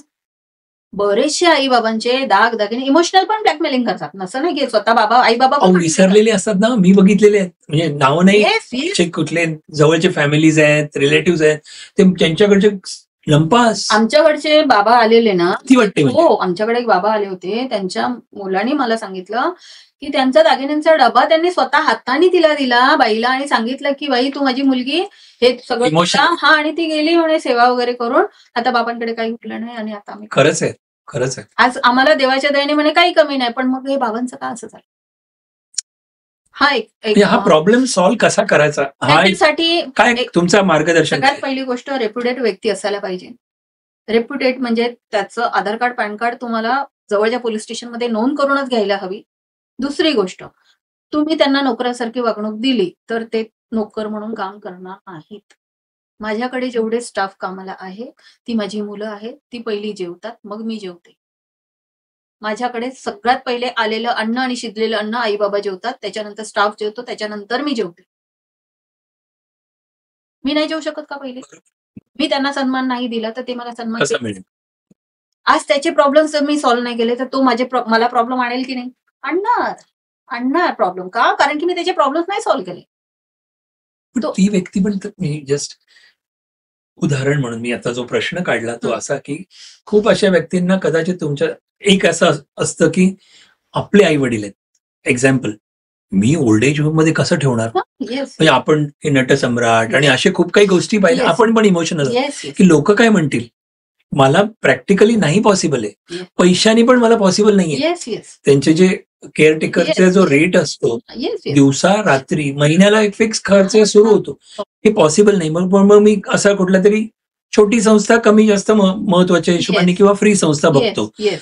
आता मी अपेक्षा करतोय की माझ्या आई बाबांना चांगलं ठेवावं वगैरे, पण Yes. घरात सुद्धा मला जर पाहिजे तर हे मी करू शकत नाही. नाही तुम्ही का? जवळच्या पोलीस स्टेशनशी कनेक्टिंग राहा ना. तुम्ही त्यांचे आधार कार्ड, पॅन कार्ड तिथे रजिस्टर होतं आजकाल. हां. रजिस्टर म्हणजे तुम्ही होतं. केअरटेकरच्या बाबतीत सांगताय. येस. म्हणजे कुणालाही बोलवायचं असेल त्याच्या अगोदर हां. किंवा अशी संस्था चांगली पाहिजे. ती मग ती धुणेभांडी करणारी असू दे, परकी व्यक्ती आपल्या घरात आली, की तिथं जवळच्या पोलीस स्टेशनमध्ये नोंद असायलाच हवी. Police verification yes. करायलाच. त्याशिवाय शक्य नाहीये. कारण की बरेच लोक त्यांच्या पूर्ण फॅमिलीचे सगळे गुप्त माहिती त्यांना माहिती असते. हो, आणि मग त्यानंतर फॅमिली डिस्ट्रॉय व्हायला वेळ लागत नाही. खरंच आहे. ह्या सगळ्या किती लोक वेळेला की ते जास्ती आपल्यापेक्षा असतात, गोष्टी- त्यांच्याकडे सगळ्या गोष्टी बोलल्या जातात Yes. आणि तुम्ही म्हणताय तसं. Yes. ह्या गोष्टी म्हणजे हा रिअली चॅलेंज. पण आता हे तुम्ही सांगितलेली गोष्ट अंतविधीची गोष्ट तुम्ही म्हणत होता. हो, हो. तुम्ही आतापर्यंत किती केले असतील तुम्हाला आठवतात? नॉर्मली कसं आहे ना, की बोईसर, वाडा, पनवेल ह्या सगळ्या गोष्टी करताना मी 2,250च्या आकडा कधीच ओलांडलाय. परंतु आता आम्ही वार्षिक हे करतो, नोंदणी करतो. तेव्हा आम्हाला लक्षात आलं 200 अंत्यविधी वर्षाला होतातच. पण आतापर्यंत किती केले असतील तुम्ही? असा एक्झॅक्टली फरक आहे. पत्रकारांनी मोजलेत. 2,500 नंतर मी मोजणं बंद केलं. बापरे. पण हे काही परिस्थितींनी ऑलवेज झाले. मी ते आईच्या सांगितलं ना. म्हणजे काही वेळेला 1 तास जास्ती करून तुम्हाला या 100 असतील त्याच्यापैकी किती असे की कोणीच नाहीये म्हणून, आणि कोणी असताना सुद्धा येत नाही असं ब्रिज खाली सापडले ते तर काय माहितीच नसतं. रेल्वे मिसिंग मध्ये आलेत ते. बरोबर. ते कुठून तरी आलेत ना, त्यांचे कोणीतरी आहेत ना, ब्रिज खाली आलेत म्हणजे त्यांचं आहे नाही ते सगळं घेतलं आणि त्याच्यानंतर ते आलेले आहेत. काही त्यांच्याकडे नाहीच आहे. येस, काही घरात बंद अवस्थेत सापडलेले, त्यांची मुलं ऑलरेडी आउट ऑफ कंट्री गेलेले आहेत. मग त्यांचं कोण करायचं? प्रेत इथं पडले आणि मी काय म्हणायचं की मी नाही अंत्यविधी करणार. फोटो तुम्ही पाठवला पण मला कंटिन्युअसली नॉनस्टॉप चालू आहे. अँब्युलन्स मधला नॉनस्टॉप चालू आहे. मग हिंदू असेल, मुस्लिम असेल, ख्रिश्चन असेल, सगळ्यांचं कसं करता विधिवत. प्रत्येकाचे अंत्यविधीचे जागा ठराविक असते. ग्रामीण तालुक्यात, जिल्ह्यामध्ये तिथे करतो. आता ही जी आई वारली होती ना, ख्रिश्चन आई, मला सांगते पावसाळ्याचे दिवस होते. त्या आईला आम्ही स्मशानात जागा देताना मी ते एका व्यक्तीला विचारलं. त्यांनी सांगितलं त्याची प्रॉपर्टी त्यांनी हिंदू, मुस्लिम, ख्रिश्चन अशा तिन्ही धर्माच्या लोकांना अंत्यविधी करण्यासाठी दिली आणि तो झेरॉक्सचं दुकान सांभाळतो. मी म्हटलं अशी पण माणसं असतात, बापरे, असं कार्य मला करता येईल का? कधी करेन मी असं कार्य, असं मला वाटतं. आणि त्या आईंचं जेव्हा अंत्यविधी करायला नेलं ना, ते खड्डा खणायला लागतो ना, सगळे मुस्लिम लोक खड्डा खणून देत होते. ख्रिश्चन लोक प्रार्थना करत होते आणि आम्ही हिंदू लोक सगळे तिला घेऊन आलो. किती बघा इथे कुठे धर्म आणि काय येतो, हे फक्त धर्म आपण शेवटी देवायला काय घेऊन जातो ना. तुम्ही सांगा ना, हॉस्पिटलमध्ये जेव्हा रक्ताची गरज लागते, कुठला धर्म येतो? काहीच नाही, सगळे रक्त सेम. माणूस धर्म पाहिजे, ते महत्वाचं. पण ही ताकद कुठून येते मग तुमच्याकडे, म्हणजे असं करण्याची प्रेरणा? म्हणजे आई बाबाच माझी प्रेरणा आहे. मला असं वाटतं आई बाबाच माझ्यासाठी सर्वस्व आहे. कारण किती म्हटलं तर मी फ्रँकली सांगतो की हे आपल्याला, आपण जसं एक मूवी बघायला जातो तर आपण मूवी एक आज कुठला तिकीट काढलं बाबा डोक्या लाईफ मध्ये ना खूप प्रॉब्लेम्स आहेत, आम्हाला कुठलं तरी फनी मूवी, कॉमेडी मूवी बघायला जाऊया. पण ही गोष्ट रियालिटी ऑफ लाईफ आहे. मी किती लोक असे म्हणतात की डोकेदुखी रडणारे पिक्चर वगैरे नको, आपल्याला नाही बघायचं, पैसे देऊन रडे असं. तर मी तुम्हाला विचारतो की हे म्हणजे किती म्हटलं तरी थोडंसं डिप्रेसिंग वाटतं तिथे, पण तरी सुद्धा तुम्हाला ती ऊर्जा, एनर्जी, पॉझिटिव्हिटी ही जी आहे, म्हणजे तुमच्याकडे दररोज सकाळी उठल्यानंतर ही पॉझिटिव्हिटी राहणं, त्याच गोष्टी रुटीन तुम्ही ते सांगितलं, पण ही कुठून येते? म्हणजे काय वाचता तुम्ही, काय बघता, काय म्हणजे काय करता म्हणून ही म्हणजे तुम्हाला ही सारखी पॉझिटिव्हिटी येते? ऍक्च्युअली मी ऑफिसमध्ये कधी बसले असेल ना, तर एखादे आई बाबा येऊन बसतात, माझ्याशी बोलतात, गप्पा मारतात. एखादा सायकोलॉजिकल पेशंट येतो, तुम्ही काय करता, तुम्ही काय करता, तुमचं काय चाललंय, मग तुम्ही जेवलात का, मग तुम्ही खाल्लं का, मग तुम्ही कुठे आज गेला नाहीत का, मग तुम्ही मला फिरायला नेणार का. त्यांच्याशी बोलता बोलता माझा स्ट्रेस असा निघून जातो, मला कळतच नाही. अक्षरशः कळत नाही की मी किती कामात असले आणि 2 मिनिटं त्यांच्याशी बोलले ना, माझा स्ट्रेस निघून जातो. असं वाटतं की मिळवलंय मी खूप काही. आणि हे सगळं सहन करण्याची ताकद मला असं वाटतं की माझ्या मेडिटेशनमुळे आहे. मेडिटेशन दररोज करता? रेग्युलर. किती वेळ साधारण तुम्ही? मी 2000 सालापासून मेडिटेशन शिकले आणि 3 ते 5 माझा मेडिटेशनचा काळ आहे. आणि त्या काळामध्ये सगळ्या गोष्टी परमेश्वराशी बोलते, त्याला सांगते, त्याच्याशी बोलते. डायलॉग विथ गॉड, देवाबरोबर. आणि thank you so much for your wonderful time. We are very thankful आणि आशा करतो असेच नवीन गेस्ट दर आठवड्याला आपल्या इथे येतील आणि वेगवेगळ्या विषयांवरती we can definitely put light on that. So I would only request मी तुम्हाला, जर हा एपिसोड आवडला असेल तर सबस्क्राईब करायला विसरू नका. आम्हाला थोडं मोटिवेशन मिळेल, सपोर्ट मिळेल, तुमचा सपोर्ट दिसेल. आणि सगळ्यात महत्वाचं, सबस्क्राईब केल्यावर जे काही नवीन आम्ही काय उपक्रम करतोय आमच्या या पॉडकास्ट मार्फत किंवा या चॅनलवरती, ते तुम्हाला डायरेक्ट नोटिफिकेशनच्या मार्फत तुम्हाला ते व्हिडिओ पाहायला मिळतील. सो तुमचा सपोर्ट आम्हाला पाहिजे. Last but not the list, तुम्ही कमेंट्स जरूर लिहा. तुमच्या कमेंट्सनी आम्हाला आणखीन एक बूस्टिंग मिळतं. चांगले वाईट काही असेल तुम्ही लिहा प्लीज, तर आम्ही पण इम्प्रूव्ह करायचा प्रयत्न करू. आशा करतो की तुम्हाला हा एपिसोड आवडला असेल आणि हे गेस्ट पण, त्यांना काही प्रश्न तुम्हाला विचारायचे असेल, त्यांचे डिटेल्स सगळे वेबसाईटचे आणि सगळ्या गोष्टी आम्ही आमच्या डिस्क्रिप्शन, युट्यूब डिस्क्रिप्शन मध्ये देऊ, कॉन्टॅक्ट नंबर पण देऊ. आणि तुम्हाला जर काही प्रश्न डायरेक्टली विचारायचे असतील तर तुम्ही त्यांना विचारू पण शकता. पुढच्या गेस्टला आपण बोलूया पुढच्या आठवड्याला. तोपर्यंत मी पराग नेसरीकर, द एपीएन पॉडकास्ट शो ह्या शो मध्ये मी तुमची रजा घेतो. तर थँक्यू सो मच तुमच्या सपोर्टसाठी. आणि एक गुगल फॉर्म पण आम्ही दिलेला आहे, तो जरूर भरायला विसरू नका. जर तुम्हाला त्याच्यामध्ये कुठलेही गेस्ट बोलवायचे असतील, नवीन कुठले, किंवा तुम्हाला आणखीन काही तुमचे कॉन्टॅक्ट्स असतील, तुम्हाला स्वतःला यायचं असेल, तर तो पण त्या Google फॉर्मवरती तुम्ही भरून पाठवा. तुम्ही पण आमच्या इथे पार्टिसिपेट करू शकाल. So thank you. मी तुमची रजा घेतो. Thank you so much.